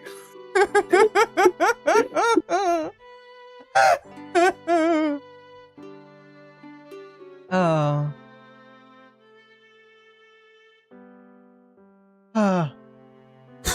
I could be given a man's mark of shame if she comes close to me in such an what did you fucking do? Oh. Ah! I hit the back of my head hard. Oh, that's why I say it's dangerous. I make up an excuse. Okay, I'm sorry, Shirou. Did it hurt? It hurts. I saw stars on my head is throbbing, but I can't be whining if I hear a voice like that. Sorry, right when you were starting to stop disliking her too, yeah. No, I'm fine. It was a good wake-up call, so don't worry about it. I shake my head and get up. My morning issue has calmed down thanks to that. Alright, it's about time, so I'm going to go cook breakfast. What do you want, Elia? If there's anything you don't like, say so now. No way! You can cook? She doesn't even know, chat. She doesn't even know. Well, I can cook like everyone else. I don't know about the Western snacks, but I guess I can manage pancakes. Oh, the fucking little stars! That was a new particle! That was a brand new effect. We have seen nothing even resembling that so far in this VN. That was just a new particle explicitly for Ilya hearing about. In fact, this is a new sprite. It was of the utmost importance to depict Ilya's enjoyment of pancakes like this. Ilya's face lights up. I want pancakes now. I think I've only had pancakes once. What? Yeah. That's distressing. Remember, my fucking breakfast is milk and cocoa powder. Oh my god, that's right. I forgot. That makes me so distressed. How do you survive without eggs and bacon and pancakes and waffles and hash browns?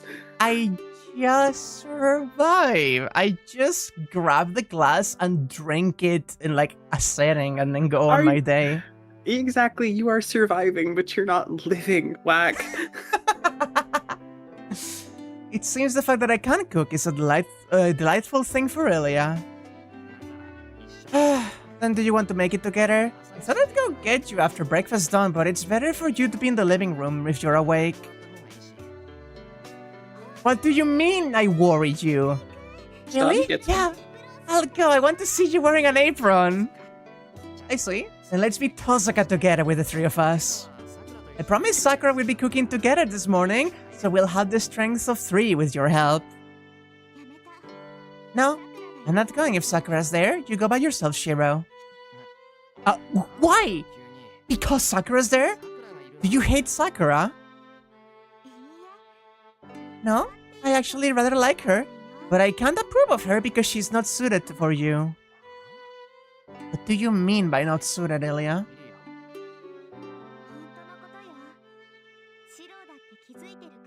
It's true, you ought to know why, but you're trying so hard not to notice it. Telling you now won't do any good. Ilya goes out into the hallway. Ominous? And I don't know what kind of trance you were in, but don't keep charging ahead recklessly. You're watching Archer's magic, not Shirou's magic. I know you'll eventually obtain the magic, but there's only the possibility right now. Your body will destroy itself from within if you try projection in such a state. Making you want ex-Benedict. Projection? I repeat Ilya's words absent-mindedly. At that instant... Oh! Oh. The cocking hammer goes down. The dream I saw while I was treated. I vaguely understand what is and what it means. It's probably projection taken to the utmost limit, reproducing every weapon you've ever seen and making them your own. That's right. Archer's noble phantasm is magic that only he can use. You know that. Archer is a blacksmith heroic spirit that can reproduce any weapon he sees. The power is something you can use too, now that you inherited his arm. You're probably not conscious of it now, but you will remember the activation spell if you put your mind to it. Oh, of course you could know. Don't you realize? She's the Grail. She's the Grail. She could know. She was a fucking catalyst for the summoning of the Seven. I somehow completely forgot about that part. There's likely some magic connection there. We've known that since like the first route. I somehow forgot. Don't think about using it just because you can. That priest is right. If you remove the cloth and use projection even once, you will certainly die. So don't take it off, no matter what. I won't forgive you if you die like Kiritsugu. I'll never forgive you if you leave me alone before I killed you. Ilya leaves. Her warning contains both caring strictness and murderous hostility.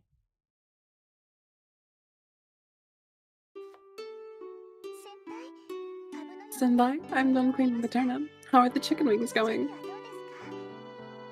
Oh, that's right. I forgot that there was the mention about like the shadow being like a servant eater and like sucking in the soul. So I forgot that Archer got hit by the shadow, but actually just kind of died on his own. He didn't get sucked into the mud thing swamp it creates. So yeah, his soul would have gone directly to the Grail, which is Ilya. See.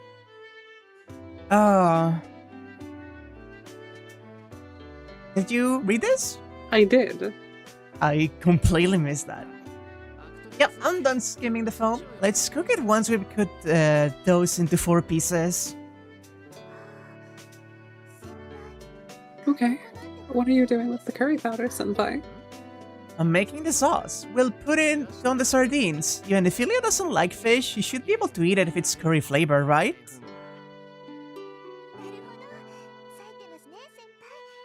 See, you're smart, Senpai. I'll cut the fish, so please check the simmering. Blood is important and all, but like, who's eating chicken wings for breakfast? Given that they said skimming the foam, they're probably not frying them, so they're probably like, it's just chicken that they're putting into a sauce, I would presume.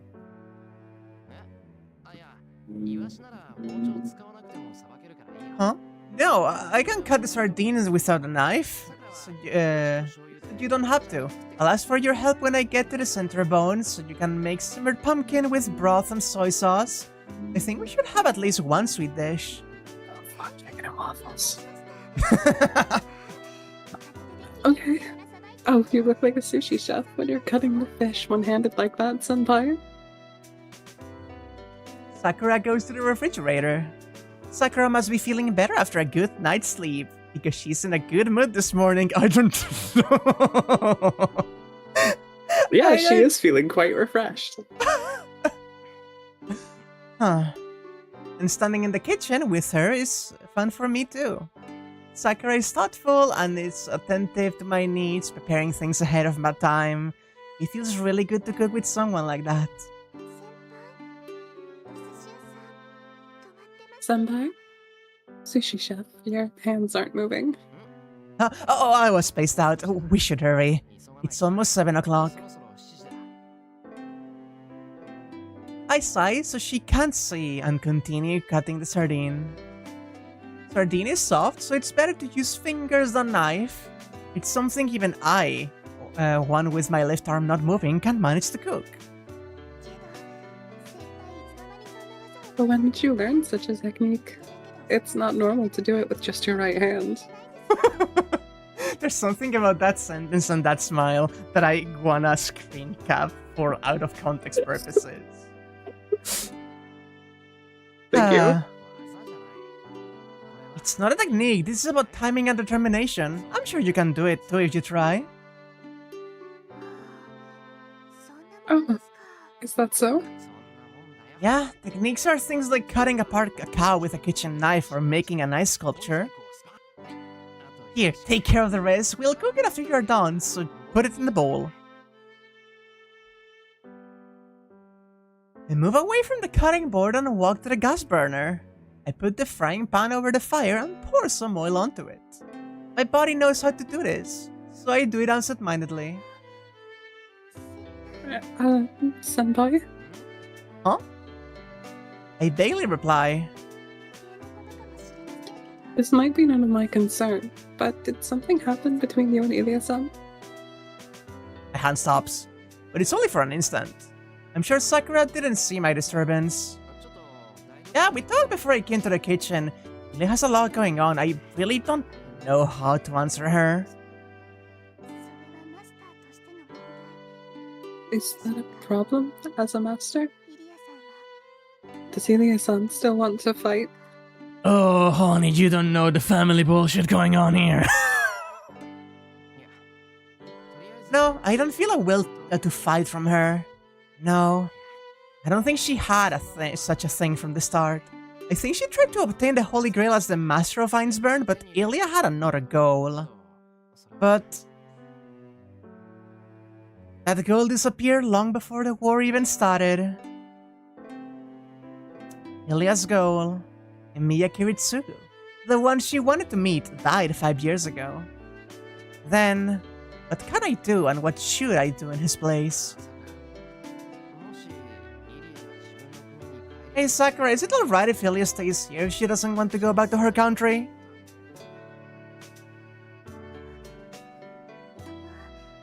Oh, this is your house, Senpai. My opinion doesn't really matter. I'm just saying, this is your house. I can't decide on something important like having Ilya stay without consulting my partner. Oh! Oh.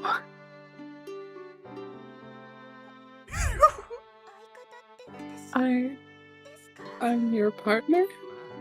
Yeah? Who else could it be? Neither Ilya nor Tosaka can help me with cooking this perfectly. Sakura, the frying pan's ready. I take the sardines Sakura prepared. She's just... that was a new fucking... Sakura hands me the sardine with an airy motion. Yeah, that was just... a little glide. That was me doing the fucking parabolas with the animation.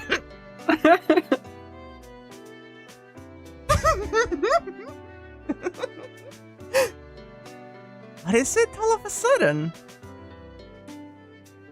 Did she get a fever again? Okay, I understand. I'll do my best to get along with Ilya-san. Yeah, it would be great if you can. Ilya said she doesn't hate you, so you should be able to get along with her if you talk with her. Yeah, I'll be really happy if that happens. After the Holy Grail War is over, Sakura and Ilya will be here making breakfast without worry. I'll pay any price for such a wish to come true. Yeah, scrungly Tosaka! Good morning. Sure, barely Sunday. Wait, something amazing just passed by.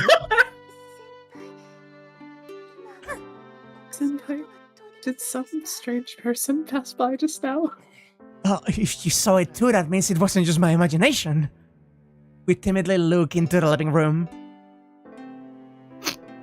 The person that stumbled over to the table glowers as she pours herself some tea and turns on the TV. God, I love Rin. I'm surprised. Sounds like a senpai isn't a morning person. Wait, Sakura. Since someone who's not a morning person look cuter? Like, his impression of not being a morning person is someone being, like, very eepy, tired, and cute, but she's just, like, a goblin. Scrumbly Tosca. Breakfast starts. Sakura and I sit next to each other, while Tosaka and Ilya sit across from us. Oh wow, this has some refined taste, Sakura. I guess this deserves to be eaten. I don't know if Ilya is attacking or praising Sakura. Jeez, I usually don't eat in the morning. Tosaka complains as she eats the omelette. Then, for some reason, she silently starts concentrating on eating. Breakfast continues quietly. The only loud thing is the TV Tosaka turned on, offering many topics of information. Huh? A familiar scene is on TV. I can't be mistaken. The TV is showing a baffling story about a park in Shinto. A missing person in Central Park? A lot of blood around the area? It's a pretty vivid incident. An old man was jogging in the park, found a trace of blood and reported it to the police. A policeman came to the scene and found what appeared to be one person's worth of blood and pieces of the apparent victims. I wonder who did that. That's crazy. The remains are in a state where they can only narrow down the number of victims between 1 and 4. Police are trying to figure out the 4 victims' identities. Wait, why 4 people? There was only enough blood for 1, right? It's probably because the scattered flesh came from 4 people. I'm sure there were only parts, but that must have been enough to figure it out. Osaka, do you mean this is a servant's Soken's doing?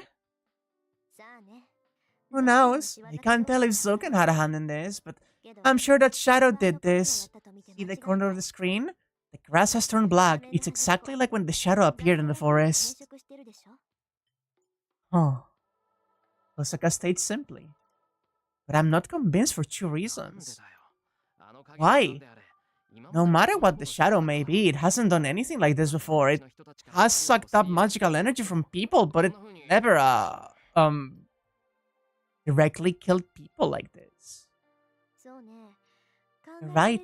The only reason I can think of is that there aren't any enemies now. There aren't any masters now that can defeat them straight on. So that means they can do whatever they want without worrying about whose attention they may get, right? Does that mean they're being indiscriminate? I don't know. I'm the one that said it, but it doesn't seem like it. Even if Zoken and that shadow are related, I'm sure this was an unforeseen accident. I'll bet my omelette that Zoken is surprised to hear this news as well. Osaka's omelette is gone as she speaks. Her hawk-like eyes are looking at the only untouched omelette on the table, mine. Why do you think it's an unforeseen accident? It's not cleaned up. With the blood aside, Zoken's not someone that could leave pieces of the dead body behind. In other words, Zoken was not at the scene, and that shadow was the only thing that ate there. I see. Then one more thing, how do they know that there were 4 victims?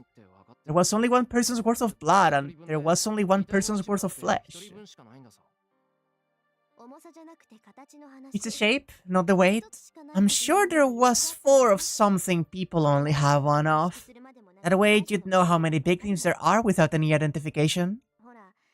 See, if there were 4 different pairs of shoes in a pool of blood, anyone could know how many victims there were. Tosaka stated simply. I imagine the scene and my appetite quickly goes away. And so Tosaka gets the omelette. A tactical decision to get his food. After breakfast, also things are taking a fucking turn for the worse, huh? Mm-hmm. That is true. I hadn't even thought about that, but that is like there have been incidents and mysterious like passing outs and some death going on, but that was like masquerade breaking levels. That's like dismembered people and pools of blood on the ground. Yeah. This is like public exposure on a scale we haven't seen yet. Yeah, that's really bad. Yeah. After breakfast, Shirou, we had to do some things, so come with me. Tosaka takes me to the dojo. I had no reason to refuse, and I also wanted to talk to Tosaka, so it was a timely offer. It was, but... Hey, I only wanted Shirou. Why are you all following him? Tosaka is unhappy at the unexpected guests. You're menacing, so I thought it was dangerous for Senpai to be by himself. Hey now, I made a pact with Shirou, so I won't attack him. You know that, so why did you follow us, Sakura? Because it's my role to protect Senpai. How assertive of you. Then how about you? You should know what I'm going to do. Did you come to heckle me? No, I'm here for the same reason as Sakura. I know what you want to do, but I don't know how you're going to do it. I came to make sure you don't do anything strange to Shirou. Oh well, I'm going to tamper with his body for his own good, so don't jump to conclusions and interfere, okay? You don't have time to be taking things slow. She must have prepared it before breakfast, as Tosaka's bag is at the dojo. It's full of equipment like what I saw at her house, and it's easy to guess what will happen, but sorry, can I say something beforehand? What? Don't tell me now you don't want anything that hurts. Of course, nobody wants anything that hurts. Anyway, any normal person could run away after seeing these things with no explanation. The other two nod. I have 2 reliable supporters this time. I'm sorry I'm not explaining things to you. I know I'm not normal compared to you. You can go somewhere else if you have any complaints. Thank you, Tiona, for the subscription.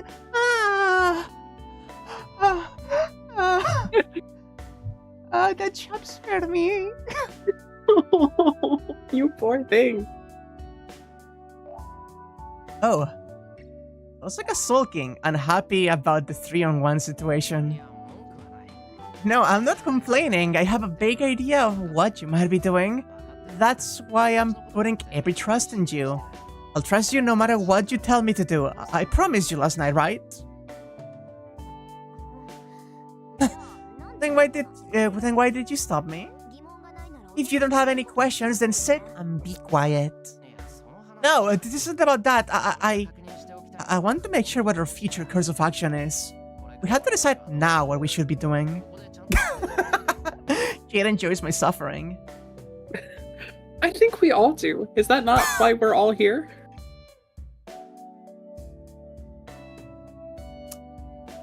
What is Rendes? What is Sakura that? What is this? What is that? I am fucking Shirou and you'll love tearing me to pieces. Yeah, I'll second that. Everyone's expression changes. What I just mentioned is a problem we all postponed last night. What we will fight against and what we will do. We can't back out after we make our decision. Now, we already can't back out, so this is just a statement of our resolve.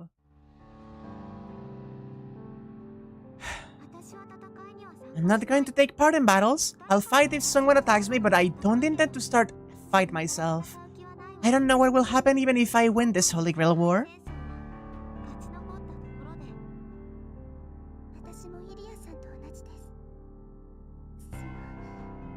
I feel the same way, Zelia-san. I don't think I can beat Grandfather. The match is pretty much decided, so I don't think Grandfather will come attack us if we stay quiet here.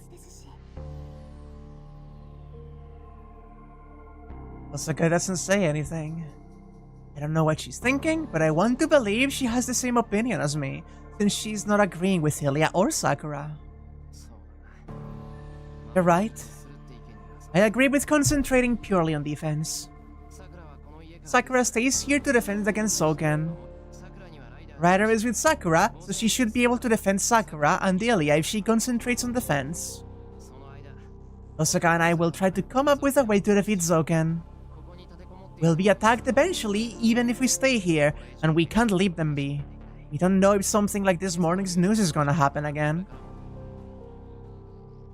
Osaka doesn't interrupt. It means she intended for the two of us to fight Zoken, no matter what her true opinion may be. I can't ignore Zoken, but I can't ignore the shadow either. Osaka and I will start patrolling the town tonight, so Sakura and Ilya are to stay here and keep watch. I confirmed the plan with everyone. Then... What are you saying, Senpai? Sakura? What? It's nothing ridiculous, right? Osaka and I are the only ones who can't fight, so we have to beat Zoken. That's the ridiculous part. You can't use one of your arms anymore. Do you really know what that means? Sakura? I don't get it. You're acting strange. Why are you going to fight even after what's happened to you? You should know that things are out of your hands now because you actually took part in it. So why are you saying such a ridiculous thing? I was relieved because I thought you weren't in a state to fight, so why? Sakura. Sakura is trembling. She's hanging her head as she trembles at her words. I don't know why she's trembling. The only thing I can do is to answer her question. Sakura, I'm going to let you win. That's why I'm fighting. Yes, I don't want to ignore Zoken and the Shadow, but more than that, I want the Holy Grail. Nobody's making me do this. This is a selfish wish of mine. That's right. It's a selfish wish I had ever since I decided to be Sakura's ally and not everyone else's. Is that for my sake? Yes. It will be for your sake if we can remove the crest worm from your body. It's alright, Sakura. If there's no chance of victory, we'll make a chance, and we won't fight while we don't have any chance of victory. There's still danger even if we have a chance, but there's always a risk, so I can't promise you I won't get hurt. But I will definitely come back. I told you I'd protect you, right? So I can't fulfill my promise unless I'm by your side. Senpai. Sakura looks down painfully. It looks like she's apologizing. Alright, can you stop it there? Our course of action's already determined, so it does no good to whine. Sakura and Ilya are to stay here. Shirou and I will patrol the town at night. We won't carelessly attack Zoken even if we find him.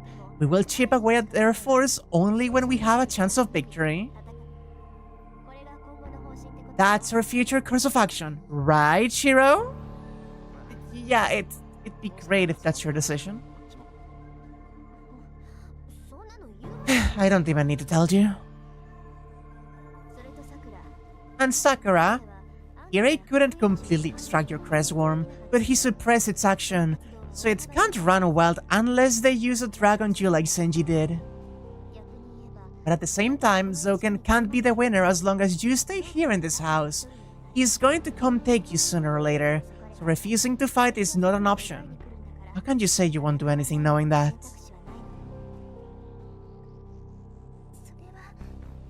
That may be true, but grandfather shouldn't do anything rough if we don't do anything.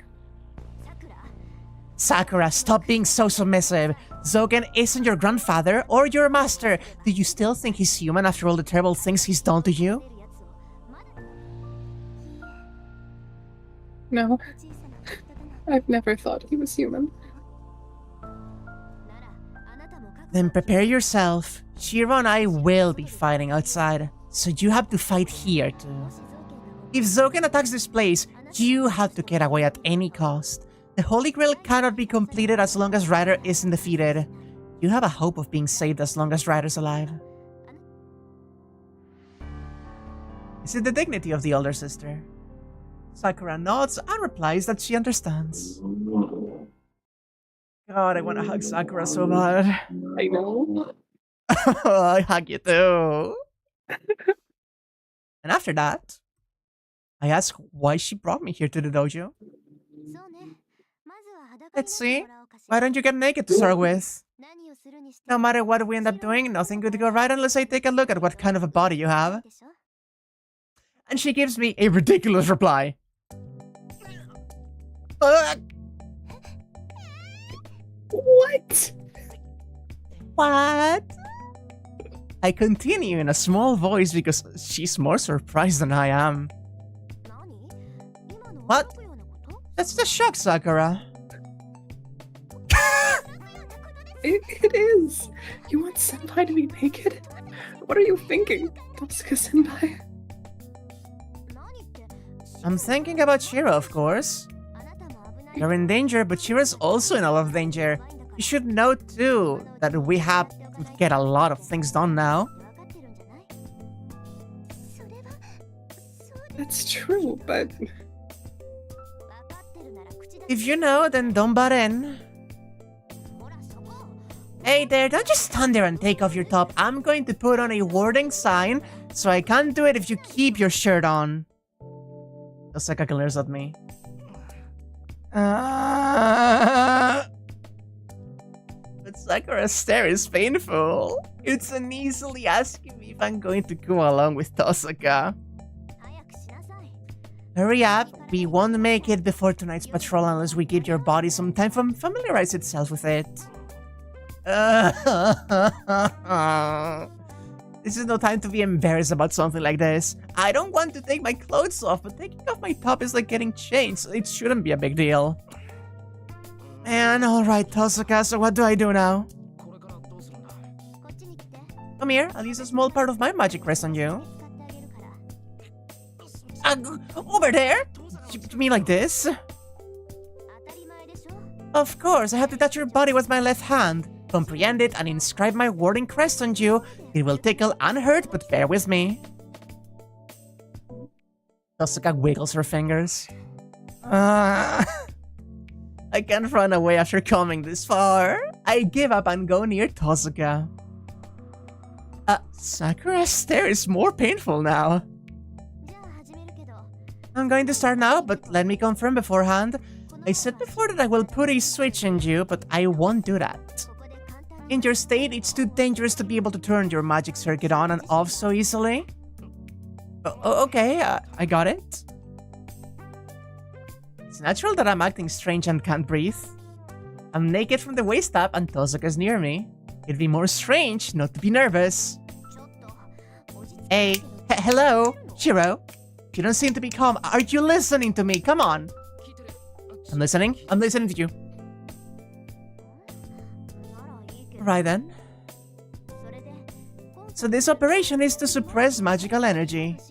Your body's unstable right now, and we don't know when Archer's arm might flow magical energy into your body.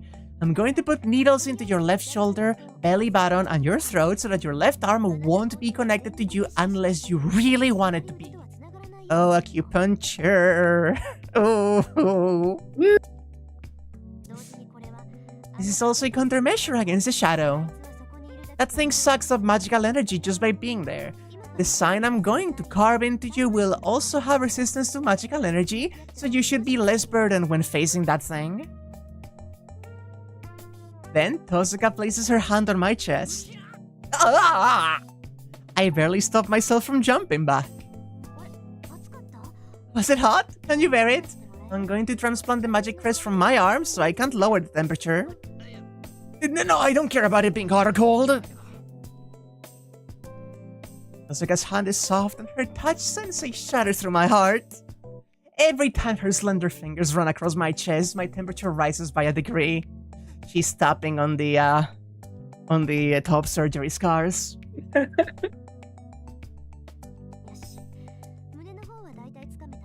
Alright, I think I have a grasp of your chest, next to your belly button, but this is gonna hurt. I'm going to put my finger in, so try not to move. Don't worry, it won't injure you, and I won't move it around much. Oh, it's invasive. Like, what do you mean by moving the My body convulses. My stomach. Having Tosuka's hand on my stomach is bad enough, but something rigid tears through my skin and into my body. Hold on, that's I said it's gonna hurt. Don't make noises like that. It's distracting. It makes me feel like I'm doing something wrong. Are you stupid? Are you okay, Sakura? She's not loving this. My face is gonna get redder if you say something like that, you idiot. She's just getting more angry in the background, like progressively. She's just like every single little shift. I'm done with the belly button. Well, let's not touch your shoulder and throat, so stay calm and don't run away. I would really love to run away right now. I would love to, but doing so would seem like I'm conscious of Tosuka and I won't be able to excuse myself. Come on, I'm going to do the same thing for your shoulder, so suck it up, grit your teeth, and don't make any weird noises. Okay, I'll try my best. It's embarrassing, so I look away from Tosuka. It's not just my face that's blushing, I think my entire body's turning red. I'm blushing even though I know this is only for magic, so I bet Tosuka's having a hard time too. Man, how can I ever face Tosuka again after committing such a disgrace? Alright, that's it. I'm gonna put away the equipment so you go cool yourself off. Tosuka grabs something that looks like a first aid kit and goes to the corner of the dojo where her bag is. My face is still red, but I'm finally able to calm down and take a deep breath. Then, Sakura twiddles her fingers, looking like she wants to say something. Senpai, did you like that? Would you like it if I I feel like that's just what's going through her fucking mind right now. Sakura, what's wrong? Well... She takes a look at me. Then she takes a breath as she's preparing herself. Senpai, we're lovers, right? My face, which had finally calmed down, passes its boiling point and turns red again. Senpai? No, this isn't the time to be speechless. Yeah, you're my... Right? Then isn't it strange to lose your composure against Nason? I finally realized why her stare was so painful earlier. It's because she was sulking. I'm sorry, but Sakura, this has nothing to do with Tosuka, and it couldn't be helped. He lost his composure so hard his vision switched filters. Yeah, the exaggeration.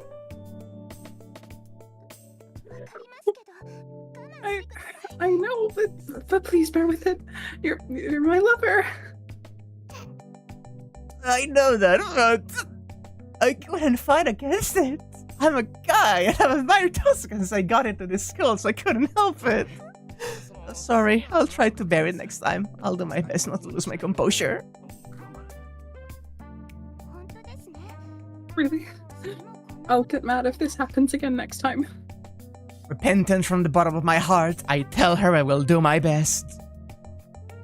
Man, I only realized it just now, but... having 3 girls under the same roof might be a really stressful thing. he's not having a good time.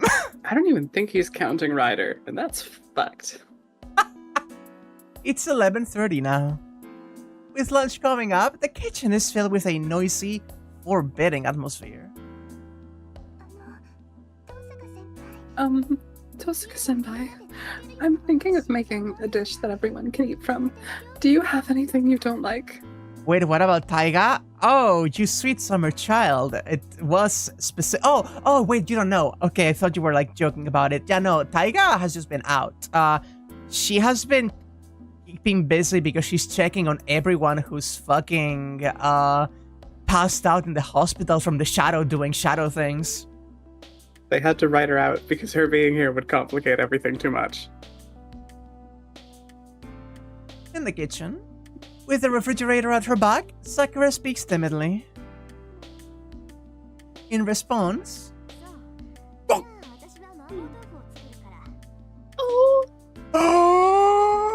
right with the cute apron!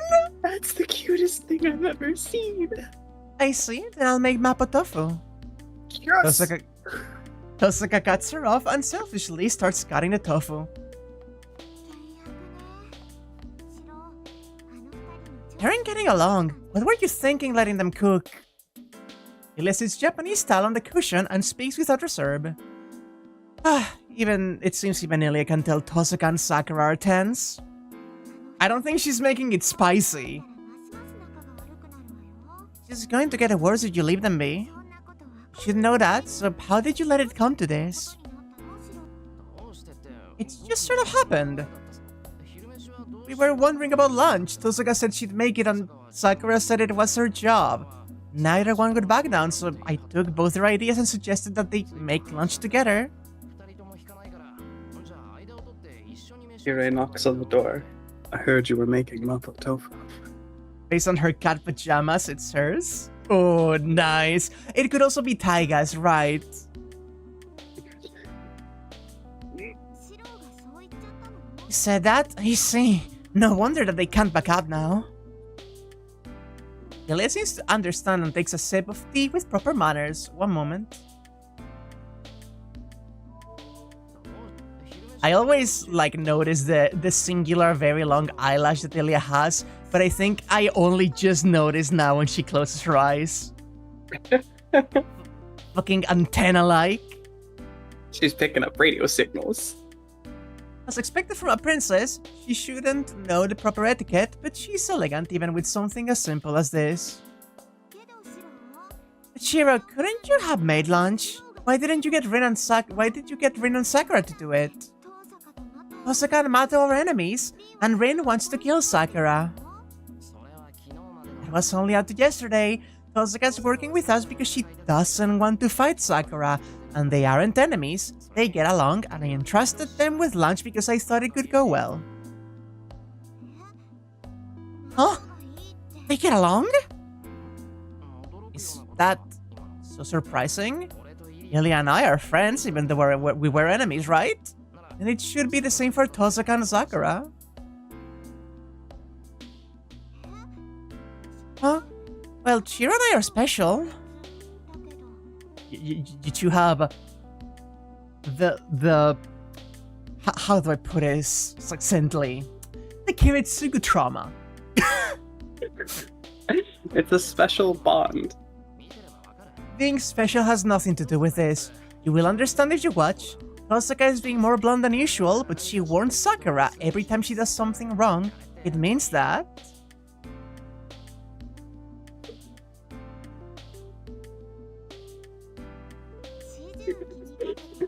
She's concerned about her, but she's putting on a cold face and ignoring her because she doesn't want her to find out. Right? And Sakura knows that, so she's making mistakes she normally doesn't. She's concerned about Tosaka too. God! That was a really cute scene, conveyed just with the cycling of the sprites. And the little tear on Sakura's eye.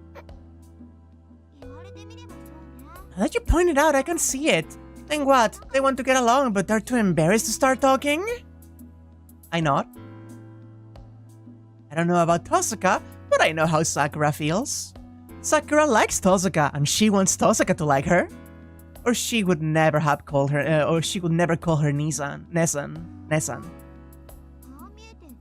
I see, Serene is clumsy in spite of her appearance. Impressed, Ilya murmurs and looks into the kitchen. I follow her example and look in the kitchen. They must be half done with the cooking. Standing side by side in the small kitchen, Hozuka and Sakura are making their dishes.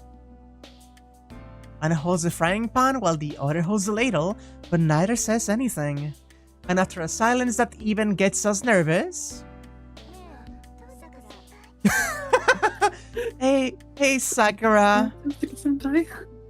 As expected from sisters, they start talking at the same time. But go ahead, I'll listen to whatever you have to say.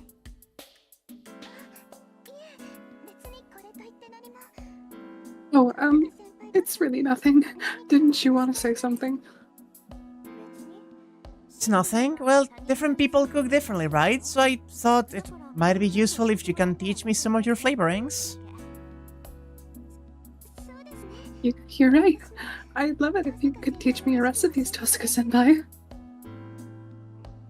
I really like that, overjoyed Sakura sprite. It's really cute. Yeah. That's it? I don't believe this. At this rate, they will be like that forever.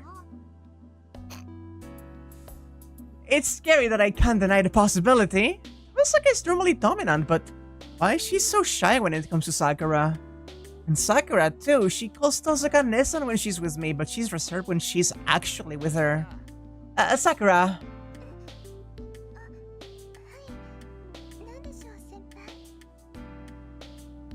Huh?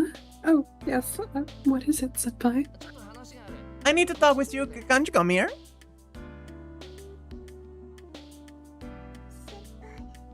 Senpai, is there something outside? No, being outside isn't the important part. I just wanted to talk secretly. Talk secretly? Is this something you can't let Nesan hear? That's it. That's exactly what I want to talk about. I'm talking about how you address Tosuka. You don't call her Nesan when you're with her. It's obvious that you really want to call her that. You mean it's obvious to Nesan? Whoa. Just made that up, but it seems Sakura is more reserved about her sister's feelings than I thought. No. Tosuka doesn't know. I don't know why, but she's really dense when it comes to you. But in the worst case, she might think that you hate her. That's not true. It's natural for Nesan to hate me, but I'm happy to be with her. I never even dreamed that we could make lunch together. Right? Then why don't you just be honest with her? Even someone as dense as Tosuka can't possibly miss it if you tell her straight on. Then you should be able to... Sakura should be able to realize by herself that Tosuka wants to get along with Sakura. Senpai? It's nothing. Just go call Tosuka Nesan. I'll bet you she changes so much that it's funny. Would it really turn out like that? I think having someone like me calling her Nesan will only bother her. I'm a Magus of the Mato, and I can't do everything like Nesan can. Tosuka-senpai is probably disappointed that a failure like me is her sister. God, honey. Oh, I want to hug her. You idiot, don't bring other things into a sister's relationship. You like Tosuka and she's your big sister, right? And there's nothing more important than that. I'll guarantee it. There's mutual love between you two. To be honest, there's so much love that I'm a bit jealous. Is that so? Yeah? So you call her Nesan. I think Tosuka believed in it, just like you did, so there's nothing to be scared of. It's for her sake to please call her Nesan. I'm so worried this is gonna go badly. For Nesan's sake. I don't know what's going on in her mind, but after putting her hands together as if praying and thinking it over... Okay, I'll do my best. I don't feel good about this. We return to the living room. My tongue hurts. Sakura exchanges a glance with me, takes a deep breath, and heads to the kitchen. Welcome back. Sakura's tensed up. What happened? The rest depends on her courage. Well, I'm sure it's gonna go well. Oh no. I sat down on the cushion. I'm gonna throw up. Nissan, can I finish this fried chicken? Yeah, so let's let it fry it, so I leave it to you. Wait, Sakura, did you just... Okay, if I'm doing the chicken, can you cut the lettuce, Nissan? I'll leave the serving to you. Okay, that's fine, but, Everything goes still. They both fall silent, and the tension is much greater than before. Not even breathing, they stare at one another. Is it strange, Nissan? It's not that. I was just surprised because I've never been called that way. Then, I have nothing against it. You're free to call me what you want, and I'm calling you by name. Well, it could get confusing because there are two senpais here, so that should make things clearer.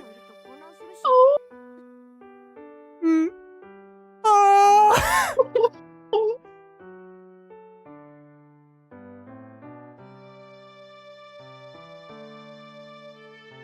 1 second, chat.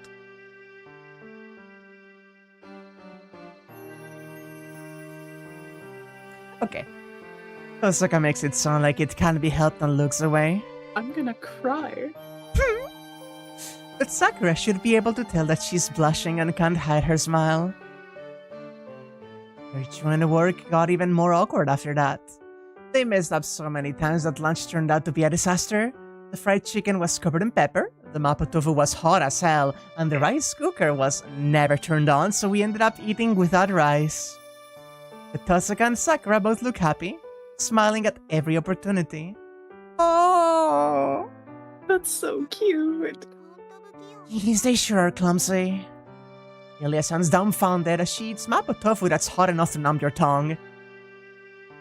I nod back and gratefully eat the food they made. Oh, I want mapo tofu again so bad. It was really good when you made it, right? So good. It's like my favorite food. I returned to my room to rest after lunch. Tosaka had something to do, so she went to her room with Ilya.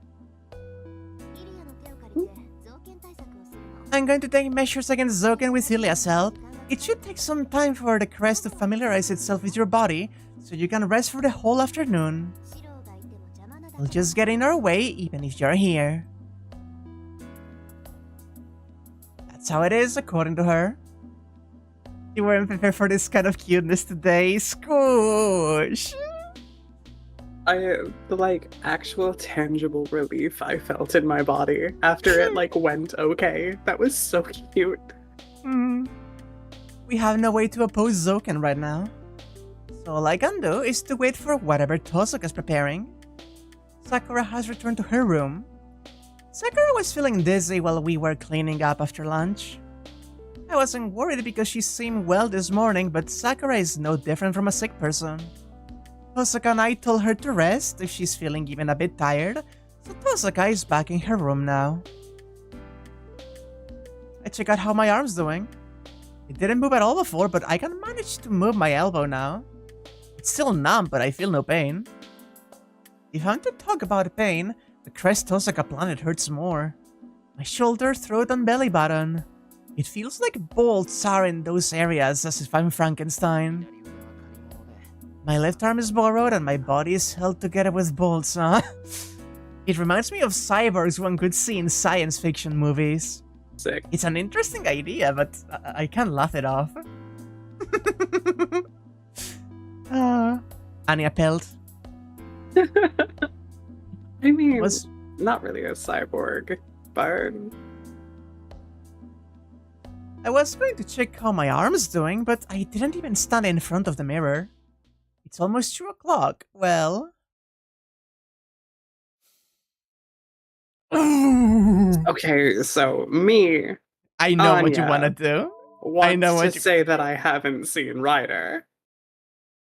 I am going to assume that this is gonna be Sakura affection up, Tosuka affection, and like a cute scene. And I don't know what Ryder is gonna do, but we gotta see Ryder, right? But you know what I'm here for. If this fucks us later, we can fix it. Yeah. Come to think of it, I haven't seen Ryder all day. Considering her, I'm sure she's keeping much on Sakura from a distance, but I have to greet her if she's around.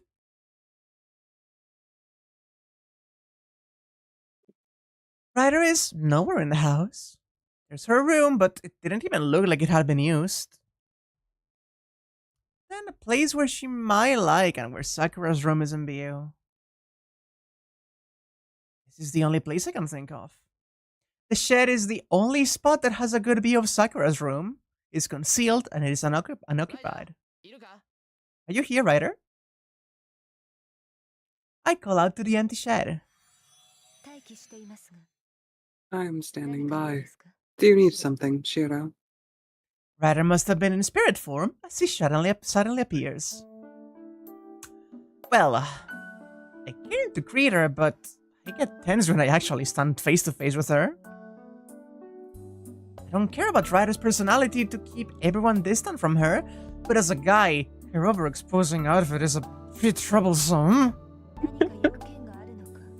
I asked you if you had any business.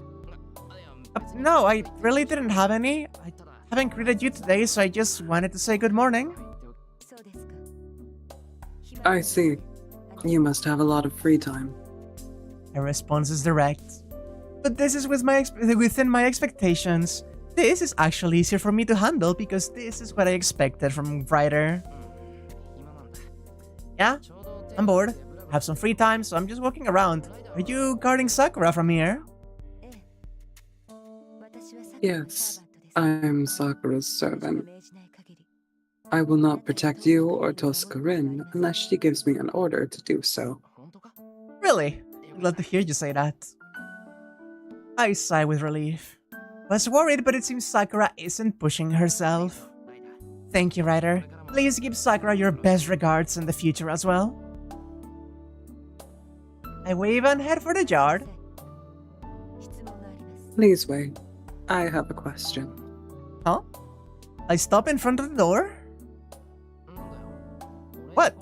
There aren't many things I can answer. No, this is about you, so you should be able to answer.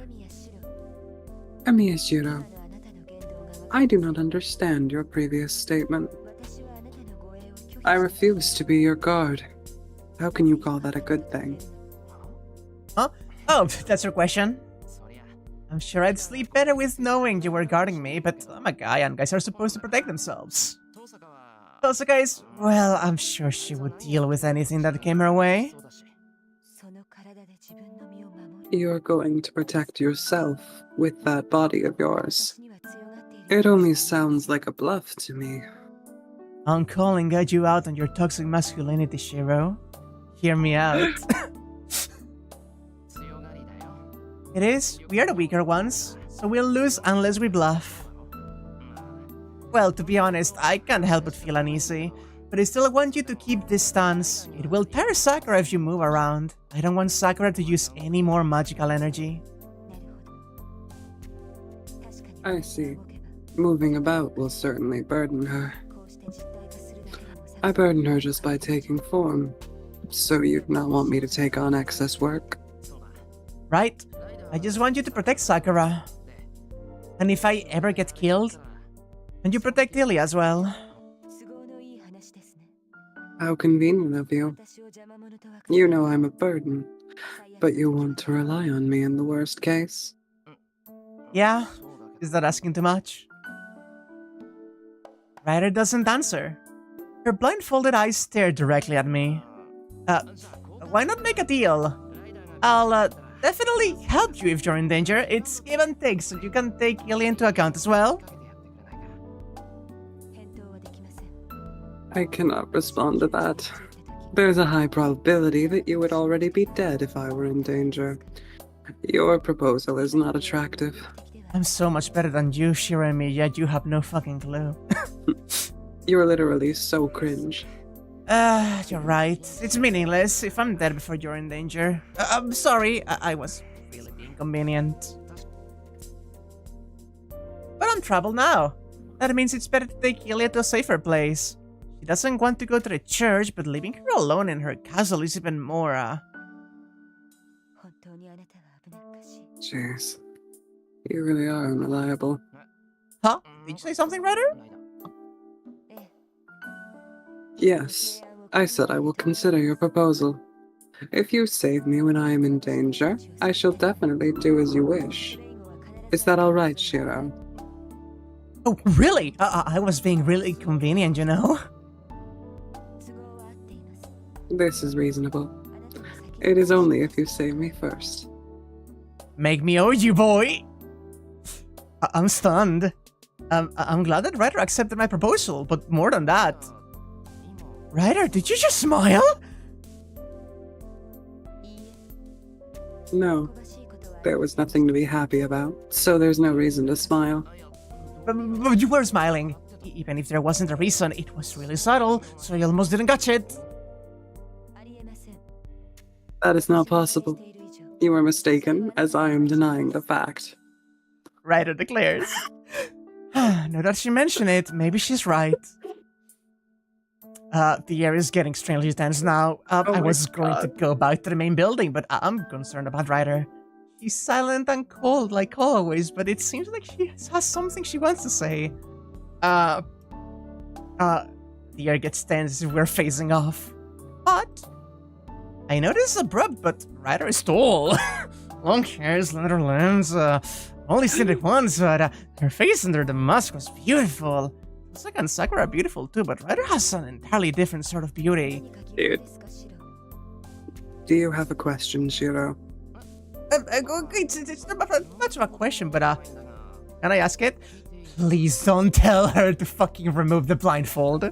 Actually, please do. I do not mind. What is it?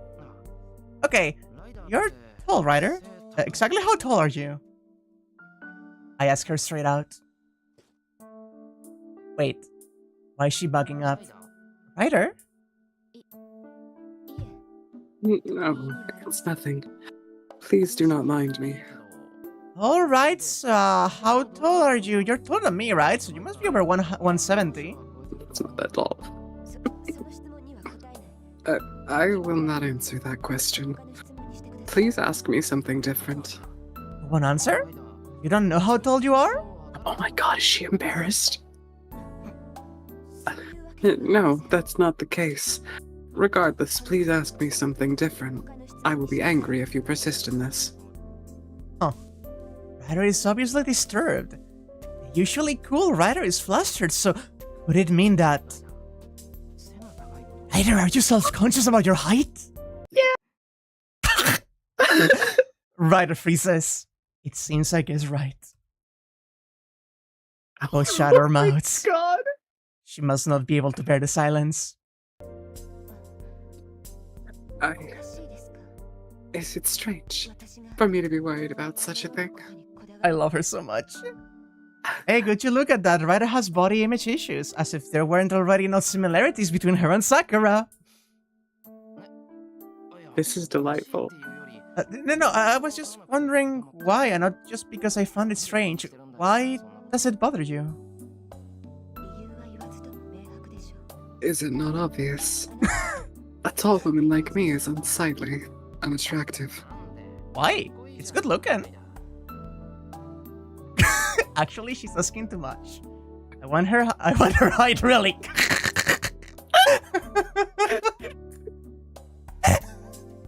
I'm gonna fucking screenshot this one. I want her height, really. It's so incredible. This is great.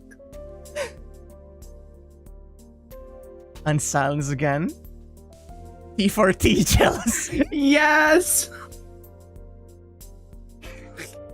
This is a trans boy that wants to be as tall as a trans girl in front of him. And she's like, I'm so tall and unattractive. And he's like, no, what are you talking? You look really good. I wish I was this tall. It finally occurs to me that I could be distracting her from guard duty. Am I bothering you, Ryder? Yes, I am hiding in preparation for Motozoken's surprise attack. However, it will do little good if you are talking to me like this. Right, then I'll keep going back now. I'm sorry I bothered you. Hold on, Shirou. She stops me and I turn around for a second time. Ryder bites her lip in annoyance then. If you have free time, please go nurse Sakura. It really matters to Sakura if you are there with her or not. Aww. You're right, I'll go right away. Sakura pushes herself when I'm not watching. I'll go see if she's really resting or not. So I need to open the flowchart right now because I want to see whether this connects to the same that it would have been if we chose Sakura. Because that sounds like she's routing us to go check on Sakura, right?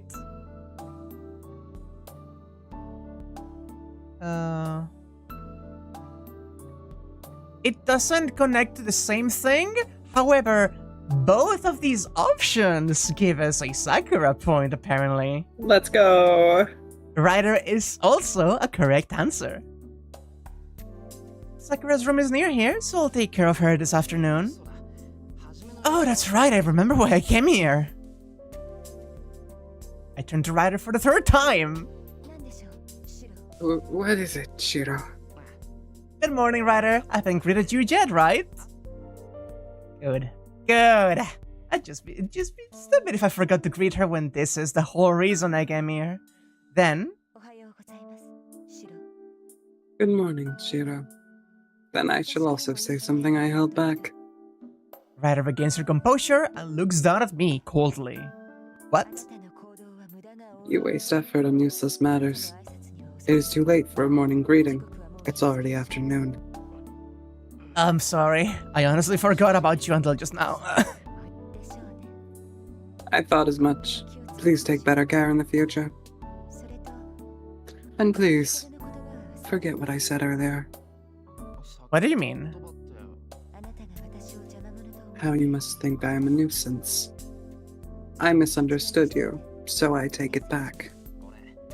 I don't think you're a nuisance. I understand that. I would expect no less from a person who comes out to greet me. I'm not mistaken. She's really smiling. Yeah. He's so fucking dumb, but that's part of the charm. I think that's why Ryder likes him. You there, Sakura? I knock quietly. Oh, senpai? I hear he's sluggish, boys. Please hold on. I'll get changed right away. She must have been sleeping, and now she's scrambling to meet me. After 2 minutes... Sorry to keep you waiting. Please come in. Oh, okay. Excuse me. I suddenly get nervous that I'm about to enter a girl's room. I've been here before, but the situation is different. Sakura wasn't conscious back then, but now she's opening the door and inviting me in. So, is anything wrong, senpai? I was sleeping, so I don't know if anything went on. Oh, it's nothing like that. I didn't come here because something happened. I just came here because I was worried that you weren't resting properly. But it seems I woke her up as a result. Then I passed. I was resting like you told me to. Yeah, I'm sorry for waking you. You should know about your own body. You wouldn't push yourself and move around if you're sick. It seems I was caring excessively. I contemplate my actions, but Sakura starts laughing. I'm worrying too much. No, that's not true. You're pretty sharp. To be honest, I wanted to continue cleaning. I was thinking about sneaking out if you didn't come. Whoa, sneak out? Yeah. I didn't want to rest when I feel fine, because it makes me feel like I'm sick. So I wanted to act normal in spite of what you told me. But Nae-san got mad at me and told me not to be foolish. She said it's a bother to you two if I push myself and collapse. That's right. We stopped Sakura from doing the laundry after lunch. She wouldn't listen to me, but when I was wondering how to convince her, Tosaka came to help.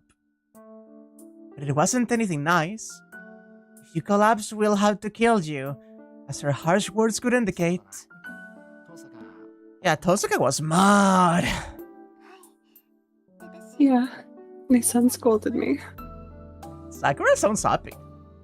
See, he knows that Tosaka cares about her no matter what she said. Oh. Then you have to rest. No matter what you may think, your body's tired. Tosaka and I can go outside without worries if you're resting like this. You're right. But I'm really healthy. I'm just not feeling well right now, and I'll be back to normal tomorrow. This is just like that cold, and I'll get over it in a day. You idiot. I know I'm not one to talk after I woke you up, but you should rest. Sleep if you can. I'll come wake you for dinner, so you just relax until then. I get up to leave, but... Oh. Sakura grabs my shirt. Sakura? I'm going to sleep like you told me to, but... it'll make me happy if you're by my side. Can I have a little nibble, senpai, first? just a little treat, just a little snack. Just like one for the road, maybe. Sakura rarely demands something. She must not want to burden others, so she tries to do most things by herself. But Sakura is asking something from me right now. Well, this is nothing, but it must be the most selfish thing she can think of. That's why she looks so uneasy. I'll do any favor she asks of me. She only asks trivial things like this. Okay, then I'll stay here a bit longer. I suppress my urge to embrace Sakura and manage to tell her. No, embrace her. Alright, then I'm gonna brew some tea. I'll treat you to the best Chinese tea. Sakura heads to the door in a hurry. Hold out, I'll brew the tea, so you stay in bed. You're putting the car before the horse. Oh, you're right. I'm acting strange. Sakura hurries back to her bed. I pat her head as I pass by and go to brew us some tea.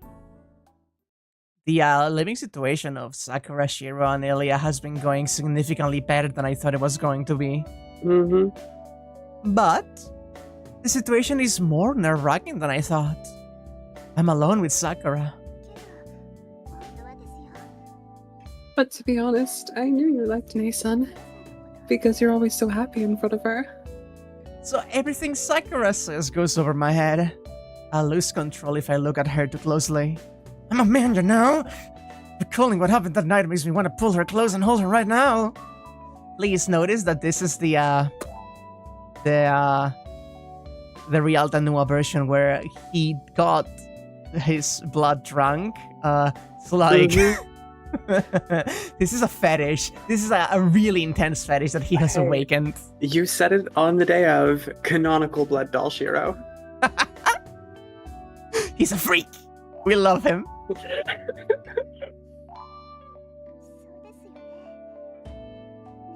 Isn't it?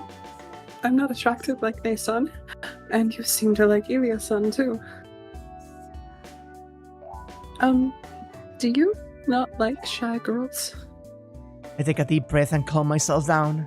I can't rush things when she's not feeling well. Wait, that will help her. It's not bad. It's not bad, but... That's right. Tosaka is next door, first of all. They'll notice right away if I do such a thing, and I'm sure they'll look down on me for doing it so early in the day.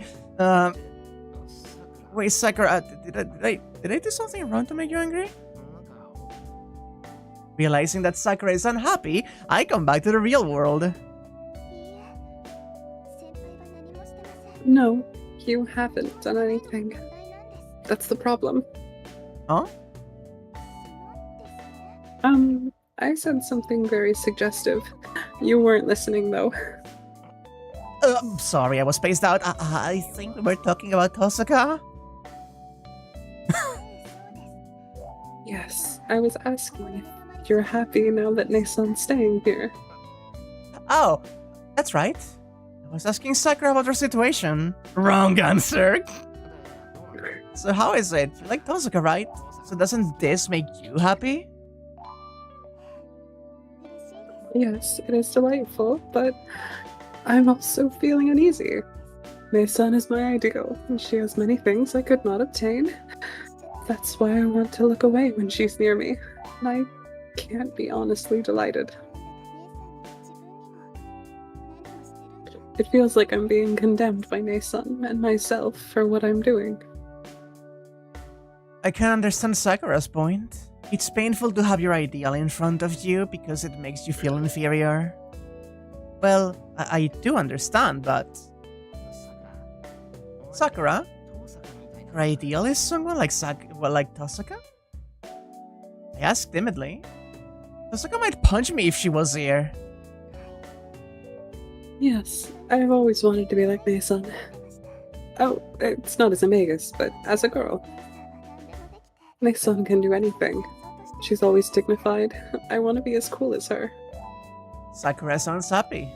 Huh. I hate to admit it, but Tosaka certainly is cool. She's really manly in the sense that she takes responsibility for what she says. I see, but you couldn't see Tosaka until now, right? Something about the agreement between the two families, so how did you know about her? You can't help but wonder. Nesan and I don't remember about when we were small. It was so long ago, but we both knew that we were sisters. That's why we were more interested, and we watched each other from afar. We never sat down and talked, but I heard a lot of rumors about Tosaka-senpai, who was a year ahead of me. Oh, you must mean the rumor that she's a perfect honor student. Now that you mention it, you never run out of things to talk about her since she's famous. Yeah, and it's not like I never met her. She would often greet me at school and come to watch the archery club. I would always think those times that I'm content that she's watching me. I'm happy that she's worried about me, and I knew she would hate me if I asked for more. Why would she hate you? My magic is not like Nesan's. There's no set limitation on how you use your magic. Senpai's magic is to accomplish something and create a phenomenon. There's no restricted goal set from the start. Alright. Strengthening is one of the only things I can do, but you can use a strengthened object to do all sorts of things. But the Mato magic is different. Mato's magic is limited to stealing away from others. There's no other use for it. It only feeds on other people's pain, and there's no teaching to return their happiness. I can't just nod in response to that. I don't know what kind of magic she was taught at the Mato household. The magic she was taught is a heresy, and Sakura is ashamed of it. The problem between Sakura and Tosaka is the difference in their family's magic. The more Sakura hates the magic of Mato, the more self-loathing she feels. So you hate the magic of Mato. Senpai, that's like asking someone if she hates breathing. Then, Sakura looks up and starts talking like Tosaka. I don't like it or hate it. I just couldn't live without it. I was adopted by the Mato family for that reason alone. If I hadn't been able to succeed them, I would have died. Oh, please don't make a face like that. The teaching was certainly strict, but it wasn't as tough as you may think. Honey? What? And if you want to talk about strictness, it's not even close to your training. There's a difference between actually using the magic and the passing of the magic, I will say. Is what I'm getting at from that. I'm fine with getting hurt by others, but I'm scared of hurting myself. I want to live, so I can't end it myself. She's downplaying the trauma. Yeah, sure. Again. I wouldn't mind dying, but I'm scared to think about killing myself. Jesus, Sakura! But you can... Yeah, no, I don't think so anymore. I was trying to rationalize some things, but no. But you can do either. I've seen your nightly training. It was only once, though. I forgot something here, came back, heard something in the shed, and went to check it out. Sakura bows her head in apology. You're brave enough to kill yourself, senpai, and I really admire that. But I don't want her... It's the Always Sunny thing. Frank, facing the camera. Suicide is badass. I don't want her apologizing for something like that. No, you don't have to apologize. That's carelessness on my side. I'm a failure as a magus if I can't notice the presence around me.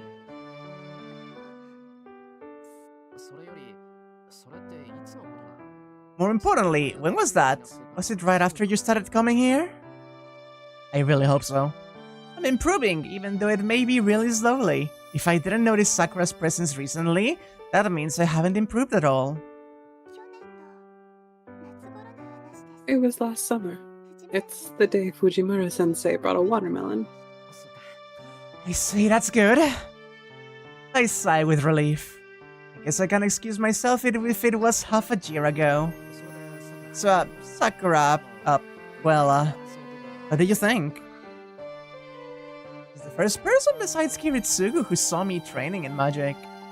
I practiced in front of Tosaka these past few days, but that's different from the training I do in the shed. So Sakura's opinion is like a test. Sakura is Mato's magus, so I may be able to get a good scoop. I guess I'll use my right to remain silent. I'm not Nason, but I'd be terrible if I put a score on it. Does that mean I got a failing score? You can say it's a really bad failing score. Crap. Sakura doesn't seem similar to her sister, but she actually is. But senpai, that's the only time I saw it. No, I couldn't see it again because I was too scared. Scared? Yeah, not only that, but I thought many times that I should stop you. Your training isn't normal. It looked to me like you were stabbing your own throat. It's not that I imagined it, but it really did look that way. Your training was that dangerous. I understand what Sakura wants to say. Creating a magic circuit is close to death for me. My body could explode if the concentration in me is off by a few millimeters. But isn't that an ordinary compensation for a magus? Mitsuko was the one who told me that death is a magus's constant companion. Really? I hear it's like that for all magi. Maybe it looks dangerous for me because I'm unskilled. You're wrong. It's not a question of skill. First of all, you're special in that you can use magic when you don't have the talent. Magic is not something you use, but something you teach the body. No magus creates a new magic circuit for each spell the way that you do. Huh? I'm talking about the final result. Every night, you did something that could kill you. Nobody forced you, and you didn't get anything out of it, but you stubbornly continued. I think that's something even Nason can't do. You follow through on what you decided until the very end, regardless of whether it's right or not. So you're probably the strongest one out of all of us. Wait, it's really embarrassing if you say something like that with a straight face. You idiot, I'm not giving you anything, not even if you flatter me. First of all, Tozaka's a strong one, and I don't know what kind of a magus you are, but you're the successor of Mato, and you also have Rider. No, you're strong, senpai. It's not because you're a magical circuit, or your talent, but because your mind is pure. I knew that from the very first time I met you. I knew you would never betray anyone. Well, I don't know how to respond when she talks seriously like that. Mitchcraft savvy Sakura is fascinating. Yeah, I especially love the sprite she gets when she's like info dumping about it. Thanks, I'm glad you said that, even if you're just flattering me. I'm embarrassed, but I tell her how I feel. Sakura smiles happily and looks straight at me. This is bad. The distracting thoughts I shook off earlier will return if she makes a face like that. I guess I'll get going now. You're sleepy too, right? We still wish tonight, so you should rest well in the afternoon. I coughed intentionally. I looked to the wall, to Tozaka and Ilya on the other side. You're right. There's tonight too, and Mason's next door. Wait, I need to check. Yep, there is one in the night. Woo!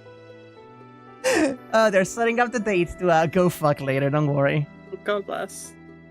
You must understand how I feel as she blushes and starts muttering. I bet I look like that too. But I'm going back to my room. I'll come get you when it's dinner time. Oh, please hold on, senpai. Oh wow, they're fucking a lot, huh? Yeah, don't worry about it. Good. What is it? I'd be really happy if you could stay here until I fall asleep. I bitterly smile at her intermittent words. Actually, it's something I want to ask her if I can. She's so timid that she probably doesn't even know how much I've fallen for her. Okay, I'll stay here if I'm not a bother.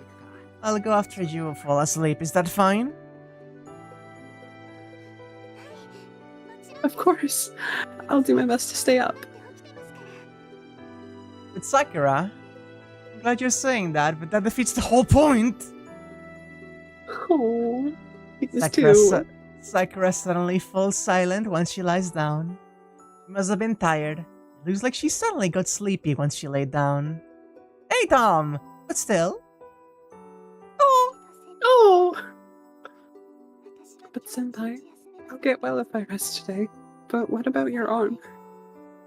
She must have no intention of going to sleep, as Sakura keeps talking. My arm is doing fine. It doesn't hurt as long as I keep this cloth on, and it's slowly starting to move. At this pace, I'm sure we'll move fine by tomorrow. That's good. It's been a while since Nason treated it, right? It looks like it was just first aid, so I thought the effect might have worn off. What do you mean it's been a while? Nason's at fault too. She's free to use her magic crest, but she should know it was just a makeshift that won't even last 7 days.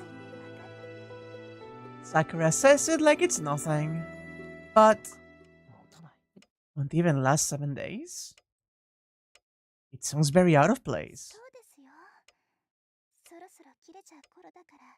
Yeah, it's about to wear off. So you have to get it properly treated. My magic can't solve the root problem, so I'll ask Ryder if she has any good ideas. Sakura looks sleepy. I can't reply.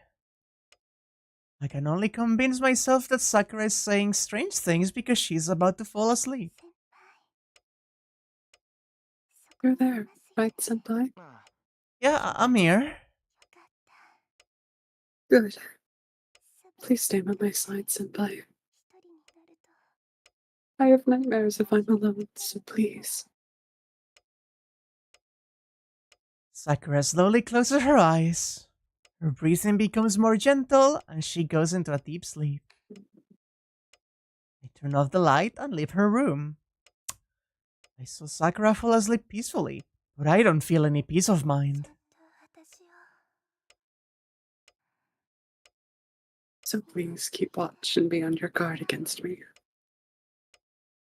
I think that's what she said unconsciously, right before she fell asleep.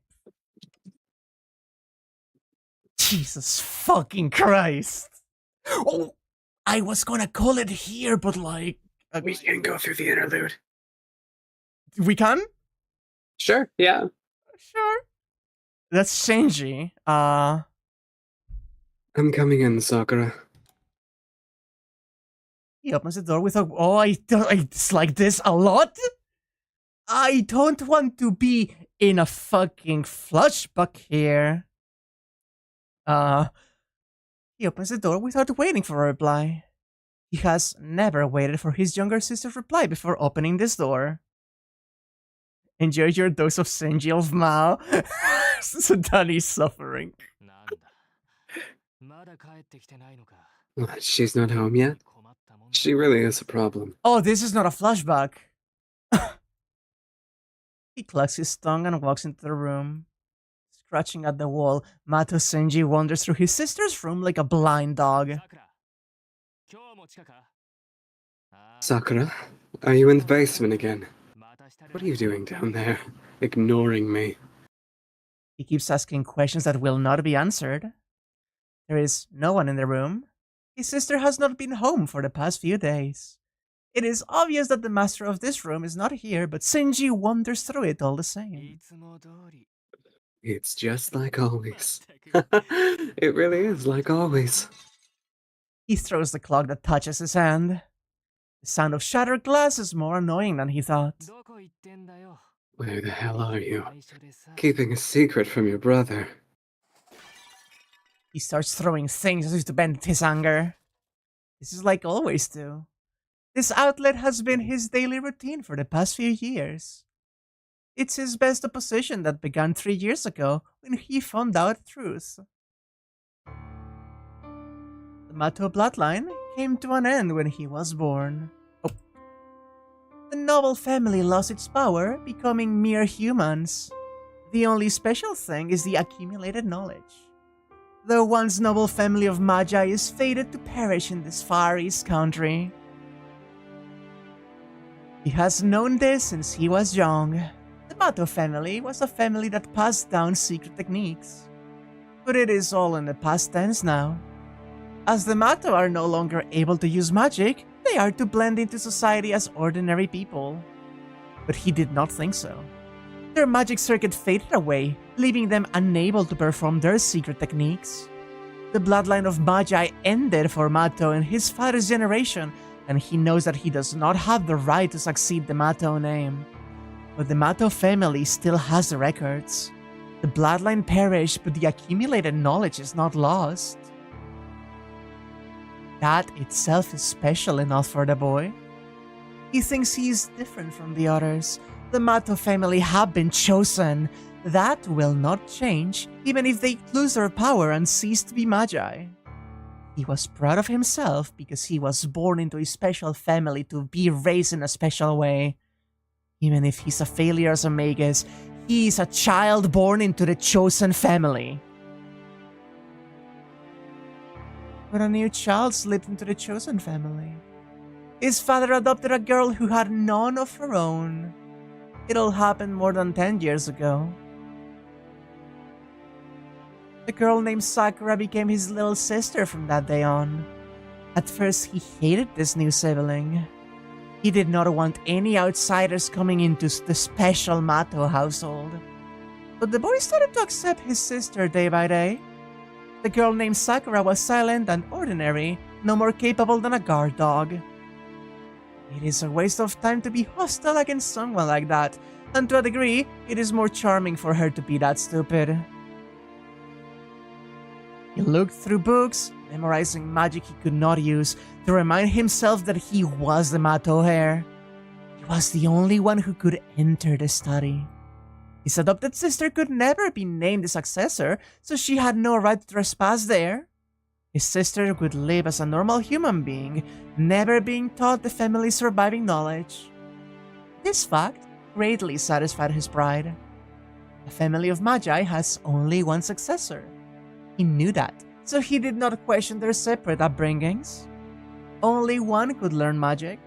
Then it was only natural that his sister be raised apart. Yes, he felt sympathy for his sister. They lived in the same house and had the same parents, but he was the only one who could call himself special, and he pitied his sister for not being chosen. It is like a compassion of a superior being looking down onto others, and it is his most reliable pride as an older brother. Before long, the brother became affectionate toward his sister out of pity. The sister always looked down, as if avoiding her brother's gaze. He thought it was because of shame, and he loved his helpless sister. Until he found out the truth.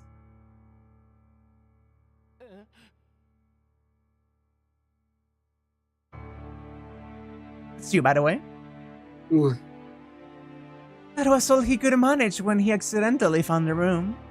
A room he has never been told about. Knowledge that was not taught to him. Talent that was not given to him. Everything was in the room. A girl lay in the middle of the room. Around her were swarms of black squirming things and his terrifying grandfather.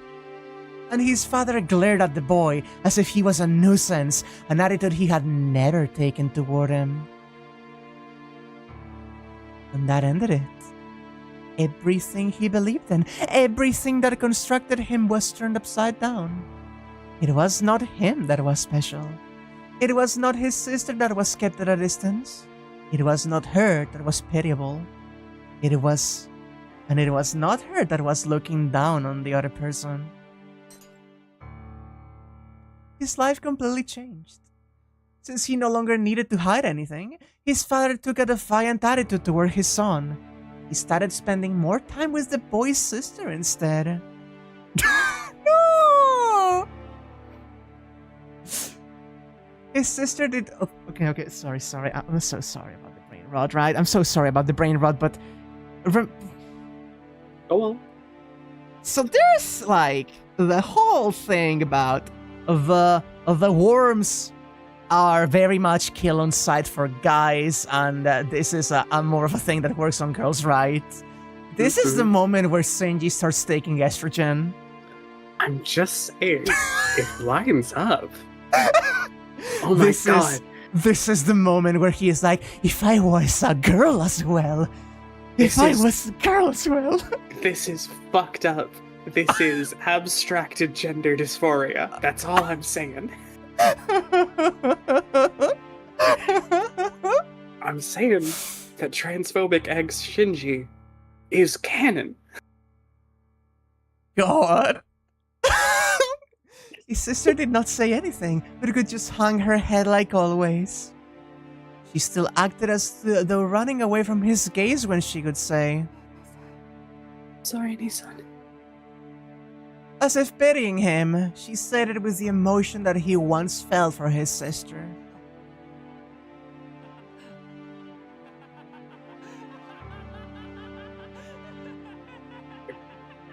I love his VA's manic laughter. It's so good. He is good. He laughed. It was funny. It was so funny that he wanted to break everything. The one he had thought was his pet was actually his master, and he was just a fool. Which one is the funny one?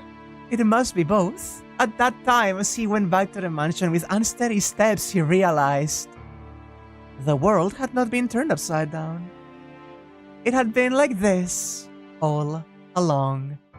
The inverted one, the one who was misunderstood, was him. It is just that he finally realized his own miserableness. The 3 years after that were only pain for him. His father died and his grandfather only cared about Sakura. Mato Shinji became just like air in his house. He was treated as an object whose existence did not matter, and that truly was the case. She pitied the air. She apologized. Though she never spoke the words aloud, she apologized every time she saw him. He apologized for taking Mato Shinji's place. Why are you apologizing? He would have been at ease if she had just ignored him. Then he could have thrown away his pride as the older brother and couldn't have clung to hope. Sakura apologized, so he didn't know where he should release his fury. I'm your kind older brother. The person whom you can rely on more than anyone else. Your one and only older brother. Considering the magnitude of this insult, he saw nothing wrong in imposing this much. Is she still over at Amiya's? You're the successor of the motto. You're the successor of the motto, the noble successor of the motto. The room shows no signs of life, but that is to be expected. Mato Sakura's room is the underground nest, and this is merely for show. The master of the room does not care how much he breaks the things in this room. This room is no different from the doorplate that hangs at the entrance. Yeah, but you still apologize. I'm sorry. Then just do as I say if you think you're sorry. You feel guilty? What do I care? If you know you're a motto, then it's natural for you to listen to your older brother if you're the younger sister. He scratches the sheets, something that he monopolized. Why did Sakura, who did not think or resist, leave him? You took her, Amiya.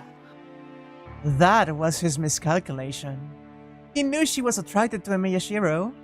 That thing that held no interest in anything started to have opinions after getting to know him. She gradually regained herself, and in the end she left him. He played the role of the kind old brother for so long, but now Sakura chooses a total stranger over him.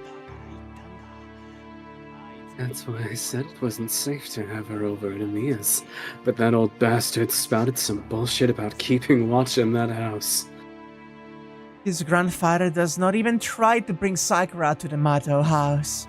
He said it is fine as is, and moreover, confine him to this house. You watch.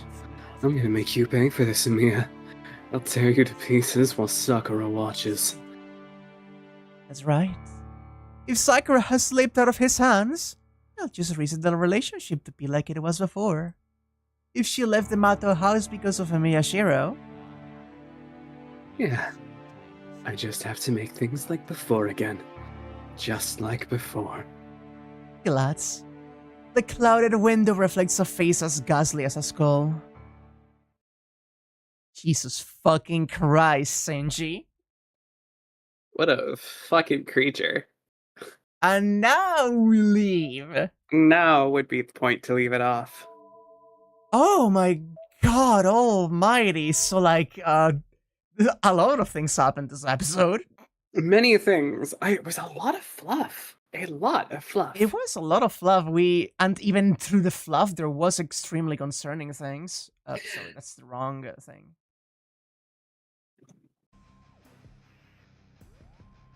We had a backstory for both Shinji and Kirei, though. My two favorite boys.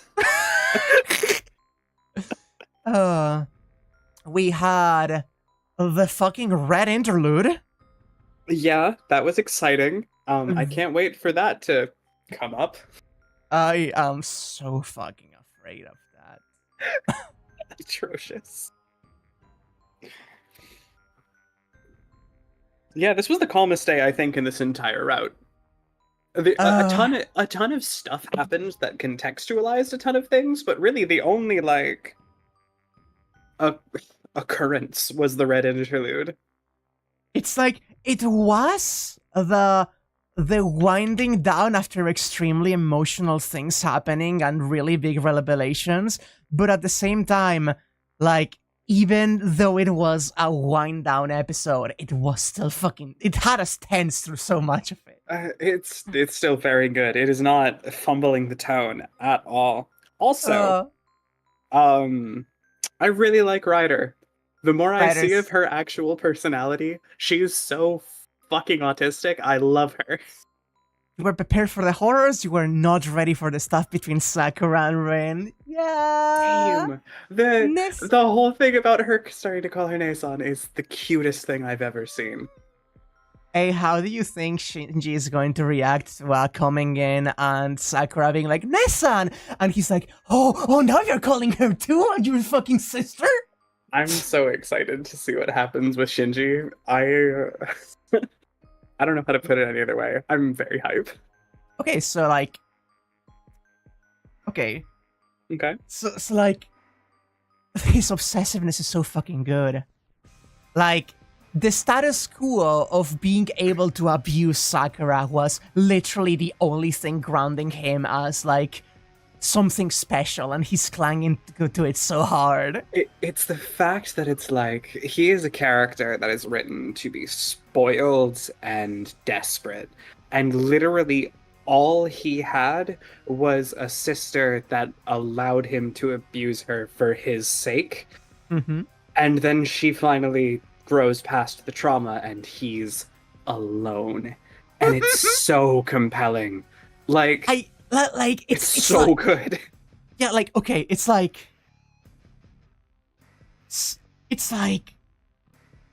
if like there's, please say status quo again. What about it? I think it's quo. Quo? Yeah. Status quo. It's a thing, right? It's like, Sorry, 1 second. That was really dumb. You were saying. Shinji's miserable, and every second he's on screen is painful, and you hope bad things happen to him every second, but he's also such a horrible delight to watch all the time, yeah. I stand by saying that I love every second that Shinji is on screen. It's like, the thing that I really find compelling about it is that she is just not there anymore. He's at Emiya's house. Like, that's the only thing that's happened. He lost his right as writer's master, quote unquote, because she only has one command spell left and she doesn't want to give him that power anymore. So like, that's a thing, but like, it's just such a small change. It's just he doesn't have his sister to abuse anymore, and it's breaking him. He's literally becoming deranged by the second. He lost Ryder the first time. The first command spell book burned up again, and he was like, I need to get back at him. And he was like, I'm going to like punish Shirou. I'm going to fuck him up, and I'm going to get it even with him because I am the actual one who's strong, not him. It's me, I'm the special one. And then That's so good. And then he can't do it, and then he doesn't have Sakura, and it's like he's failed 2 times already. He's just spiraling, and it's so good. It's beautiful because he knows that he's incompetent, and he's constantly trying to prove to the world that he's not, and he falls on his face every single time. It's so compelling because, like, he could be like maybe useful if he would just like get over himself and try and establish some kind of rapport with the others. But no, that's never gonna happen because he's a fucking monster. It's so compelling. And it's like, and the blame shifting, right? It's like, if she hadn't apologized, then I would have gone and just become a normal person. I couldn't be special anymore, but she gave me hope. So of course, I am in my right to uphold my, like, right as older brother and use her for my purposes, right?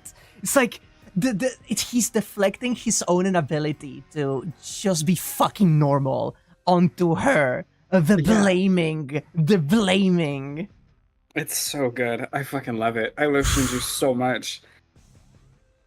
Yeah, let's be fair. And when I say fair, I mean as fair as we can be with Shinji.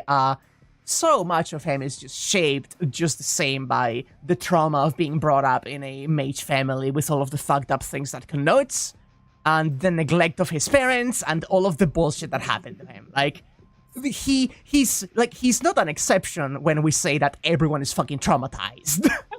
And it's so fascinating because that's what I think makes him so compelling is you look at him and you learn his backstory and you go, cool, I completely understand why you're like this. But at the same time, he constantly chooses to twist that screw and make it worse and worse and worse. And I think that's also very compelling in the fact that he's not the only person that has a troubled past that has come out like this. As I mentioned, every fucking character in this VN is deeply traumatized by something that happened in their life, the prior generation, their family, and we see how everyone deals with it. And yeah, there's like many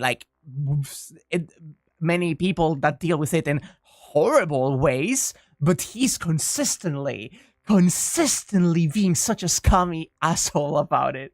It's beautiful. What Sadani just said, every one of his actions is driven by his need to compulsive... What? Oh, this compulsive fucking sense he needs to protect self-image. Exactly. Like, that's the vibe. Like, oh my god, I love this character. I love this VN. And it's so good too, because when you meet him for the first time in the prologue, he's like the heartthrob boy at school that has like all the girls that he wants, right? And then the first thing that Rin does is like shut him down and be like, I fucking hate your guts. And you see that singular first breakdown of like, he doesn't get what he wants, establishes so much that just goes the entire length of the VN up to this point. It's absolutely wonderful. And God. there's so much to talk about because it's like, yeah, cool, all this stuff about Shinji. Hey, how about Kirei? Like, how about that whole fucking thing about his ethos and what made him the thing he is? It's like, it could be so much easier if he was just evil and did evil things and relish in being evil, but no, he has this evil, like enjoyment of evil things, but has like conscious and a sense of like right and wrong, and so it's like it's the fact that it explained that he has simultaneously accepted his position as a broken thing that cannot feel normally, and he's like made peace with that, and at the same time still blames God. And the fact that he has placed himself in a position to bless the cursed and broken things, that's amazingly nuanced. And it like when you say fake priest now, there's so much more weight to it. It's just because fake priest doesn't capture it all, but hearing that and knowing the context is just like, yeah, oh my god, yeah. Oh, I love it so much. Faith is so good. It's so good. It's so good. Oh my god. And Ryder's like flat affect and the little like cracks of personality that keep coming through in her cold persona, like, did you just smile, Ryder? No, I did not. You're just imagining things. Literally, like, I just saw you smile. No. She just gaslights him into thinking she didn't smile. He immediately buys it. Oh my gosh. I love this VM. You sure I'm gonna do it? Yes, Danny? Also, sorry, but like giving Shinji the E is becoming more compelling by the second. It makes too much sense. Sadani, please! I appreciate it, but the shilling. Oh my god. If you're going to do something for like haha YouTube algorithm do things, right? Post in the comments how much you thirst for like Ryder, please. Tell us how much you want Ryder and or Kirei to do to you in the comment below. Is both an option? Yes. I said and or. I feel like it'd have to be separate though. Like I feel like the things I enjoy them for are different. I'm saying separately, yeah. But also an AU in which instead of killing the Master of Lancer, Kirei just fucking murks Shinji and just fucking drags Ryder over. I think that there could be something there. Do you think Ryder could look good in a nun outfit? Yes. What the fuck do you mean? That sounds wonderful. I'm probably going to be thinking about that for the rest of the night. Thanks. I am so glad I could give you all the brain rot. I love this stream so much. I am so sad we have to take a week off next week, just as like another reminder to chat. We won't be doing this next weekend because I will be gone. She's fucking gone, chat. Yeah, it's really aesthetically pleasing with the blindfold. Like, it's really good. Blindfolds add shit to any character. Like, There's somehow no art of that on Gilboro. I mean, that's.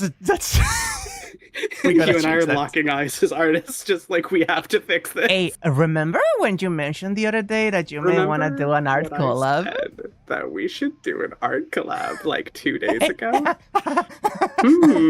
I think I might have a topic. Just, something came to me, like, kind of out of nowhere. Ooh.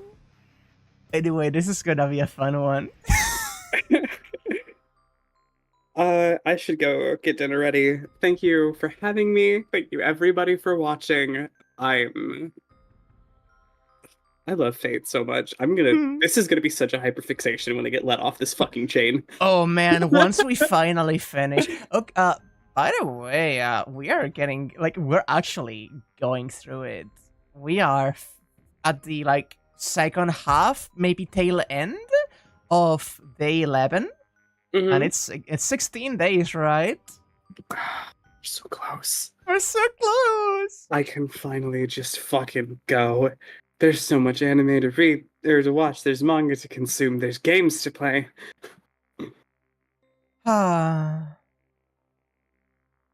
yeah, it has been a delight having you here, and I am so extremely normal about everything going on here. I'm so extremely normal, and I'd like to keep texting about it after I get out of this.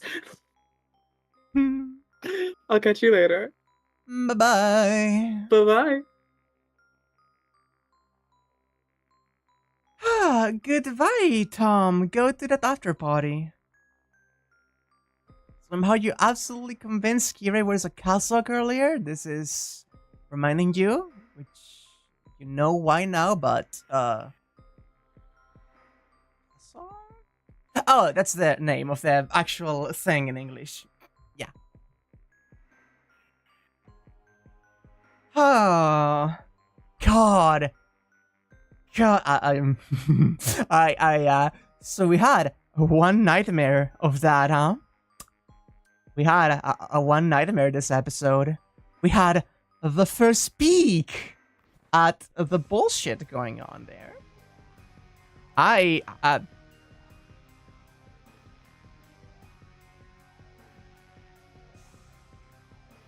Yeah, I didn't mention it earlier, but Caster's BA died recently.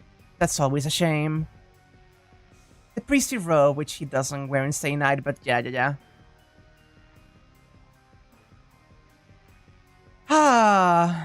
In Zero, probably.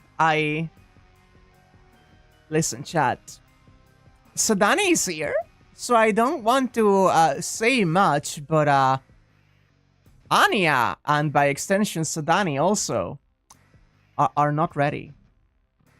They're not ready for, I believe, having taken a slight glimpse at the flowchart. The nightmare that's happening in 2 days. No one is ready for that. Oh boy, no one is ready for that. We have 2 days of time. The countdown for the route to really fucking get going is T-2 days. That's the buffer we get. And then we are in the end game, baby. We get 2 more days of a fluffy slice of life, and then it's gonna be bullshit. I actually don't know what's gonna happen these nights. Like, I don't peek at, like, I don't look up what's gonna be happening next. But you're gonna see. The cloud stock reminded you of an AU you saw of Shirou raised by Kirei and summoning Solder. Oh, ooh, that's cool. I think I've seen that one. I think I've seen it because it's like Shirou Kotomine with like the robe and the black keys is a popular topic around. Oh, I can't wait to get bad ends in that section, but we will see. I don't even know the divergences that come up next, but I am so not fucking ready for fucking Darksucker. I'm not ready. I'm not ready. I'm not ready for things to just get out of control.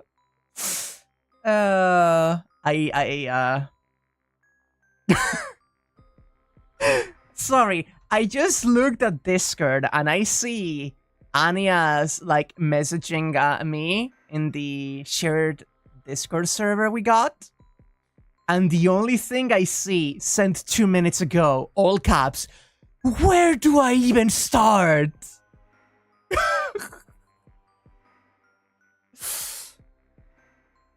She's loving. I'm so happy she's loving it.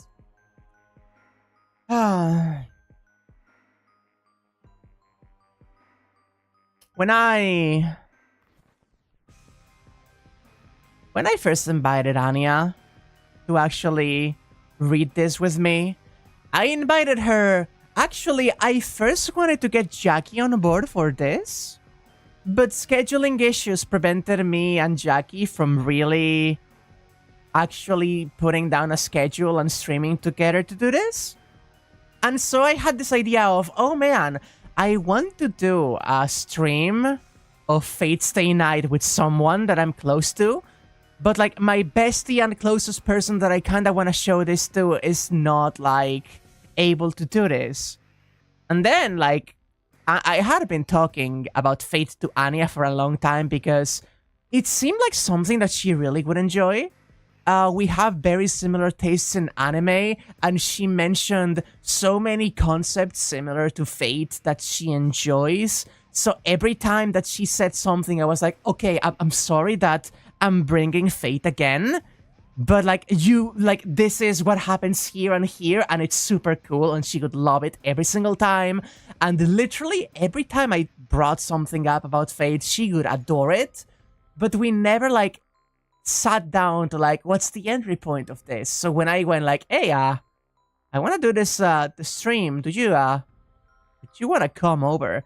She was like, okay, sure, this could be cool. And there was a bit of uncertainty there at the beginning. Like, I wanted her to get into it, but while we share very similar tastes, I couldn't tell 100% it was going to be something that really gelled with her.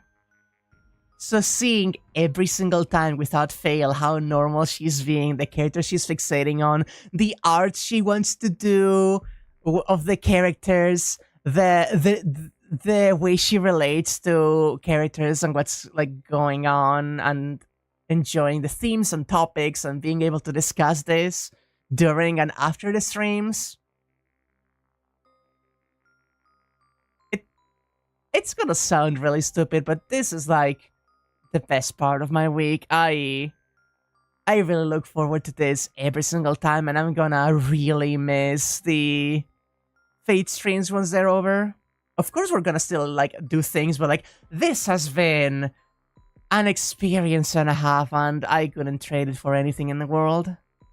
And I am so happy that there's so many people enjoying the ride with us. I genuinely cannot like explain, I cannot put into words how grateful I am about seeing all of you in chat just being extremely normal about this as well.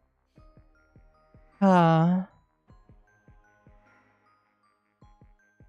I'm very happy that we do have whole interaction. You're right, we got the Angry Mango there and the Milk Mage, whatever that may be. I think she's gonna love Karen. I think Anya is gonna fucking love Karen.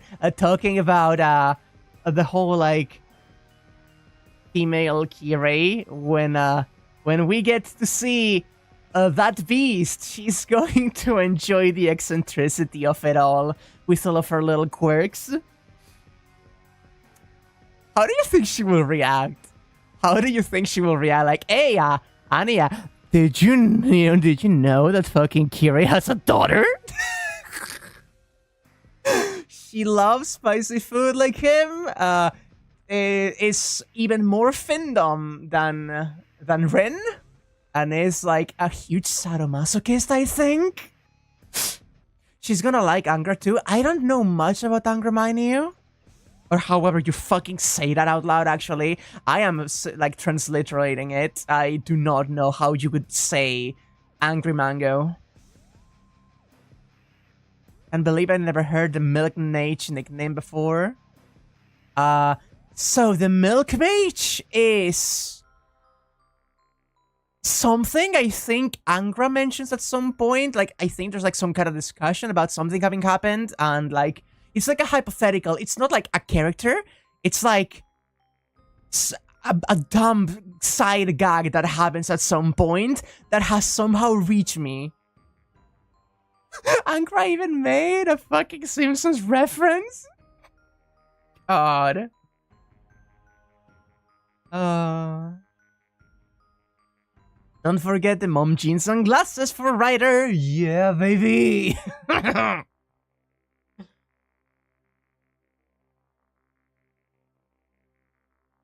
It's not hypothetical, if you recall. It's a real person who is canon. No sprite, but still. Ha! Wait, really? Okay, that's even more bizarre. I don't even know where to start with that now. But yeah, so, and here's the thing, right? No spoilers, obviously. No spoilers, but the thing that really confuses me about Holo Ataraxia is that I only know the slice of life. I have no fucking clue what the plot is.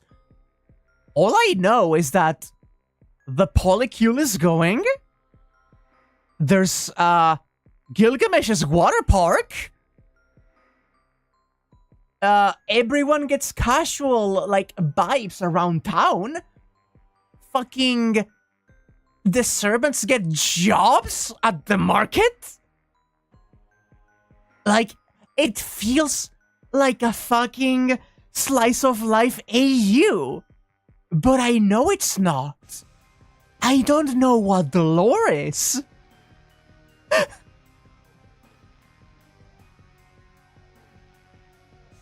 It was just the localization. The person was translated idle references as well. That's fair though, because I can imagine in the Japanese version, they use other references that could only be applicable to someone who has grown up in Japan. So like making the equivalent with the Simpsons, that's fine. That's localization, baby. Waku Waku Splash is goated. Is that the fucking name of Gilgamesh's water park? Waku Waku Splash? I'm sorry. No, I'm sorry. You're telling me that Gilgamesh fucks off of the Holy Grail War, drinks a youth potion to become a kid, opens a water park, and it's called Waku Waku Splash? That's what I'm hearing.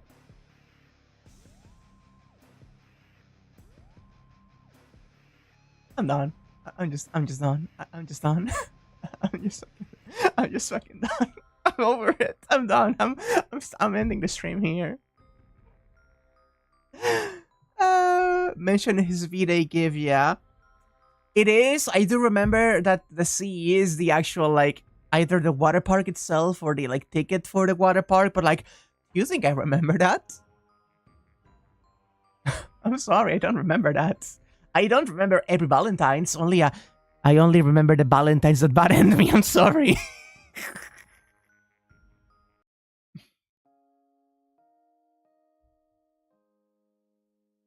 Well, Ataraxia translates as calmness and it's hollow, so that's that. Do I need to remind you what Anima Ataraxia is? And Melusine? I do remember quite a bit of them that don't bad end you, yeah. Melu was cute, actually.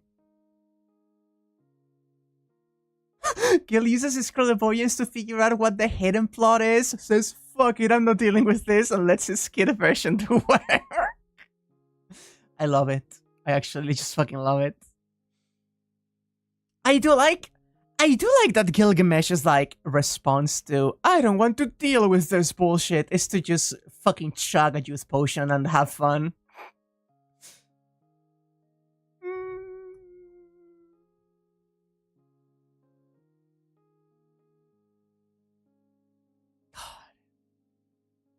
But I really do need to be going. It's nearly 3 a.m. Also, it's not just in Holo-Ataraxia, because he almost fucking did it in Strange Fake again, too. Gil just popped out, became Tine's servant, and pulled out the juice potion and was ready to use. I'm going to just stay in the sidelines, do not fucking bother me. This Holy Grail war is not... Is that my boyfriend I sense in the distance? And then he was all in. Yeah. Yeah. That dating pussy is way too enticing. I love Gil and Enkidu so much, actually. We'd love the fuckboy and NB Yaoi. But I'll get going now and see you next time. Thank you, chat. We are ending Elden Ring tomorrow, and we're ending Paper Mario on Wednesday. And then I'll take a break next Sunday, and we will continue with more things next week. This is way to blend in the modern day, yeah. I'll be seeing you next time. Bye-bye!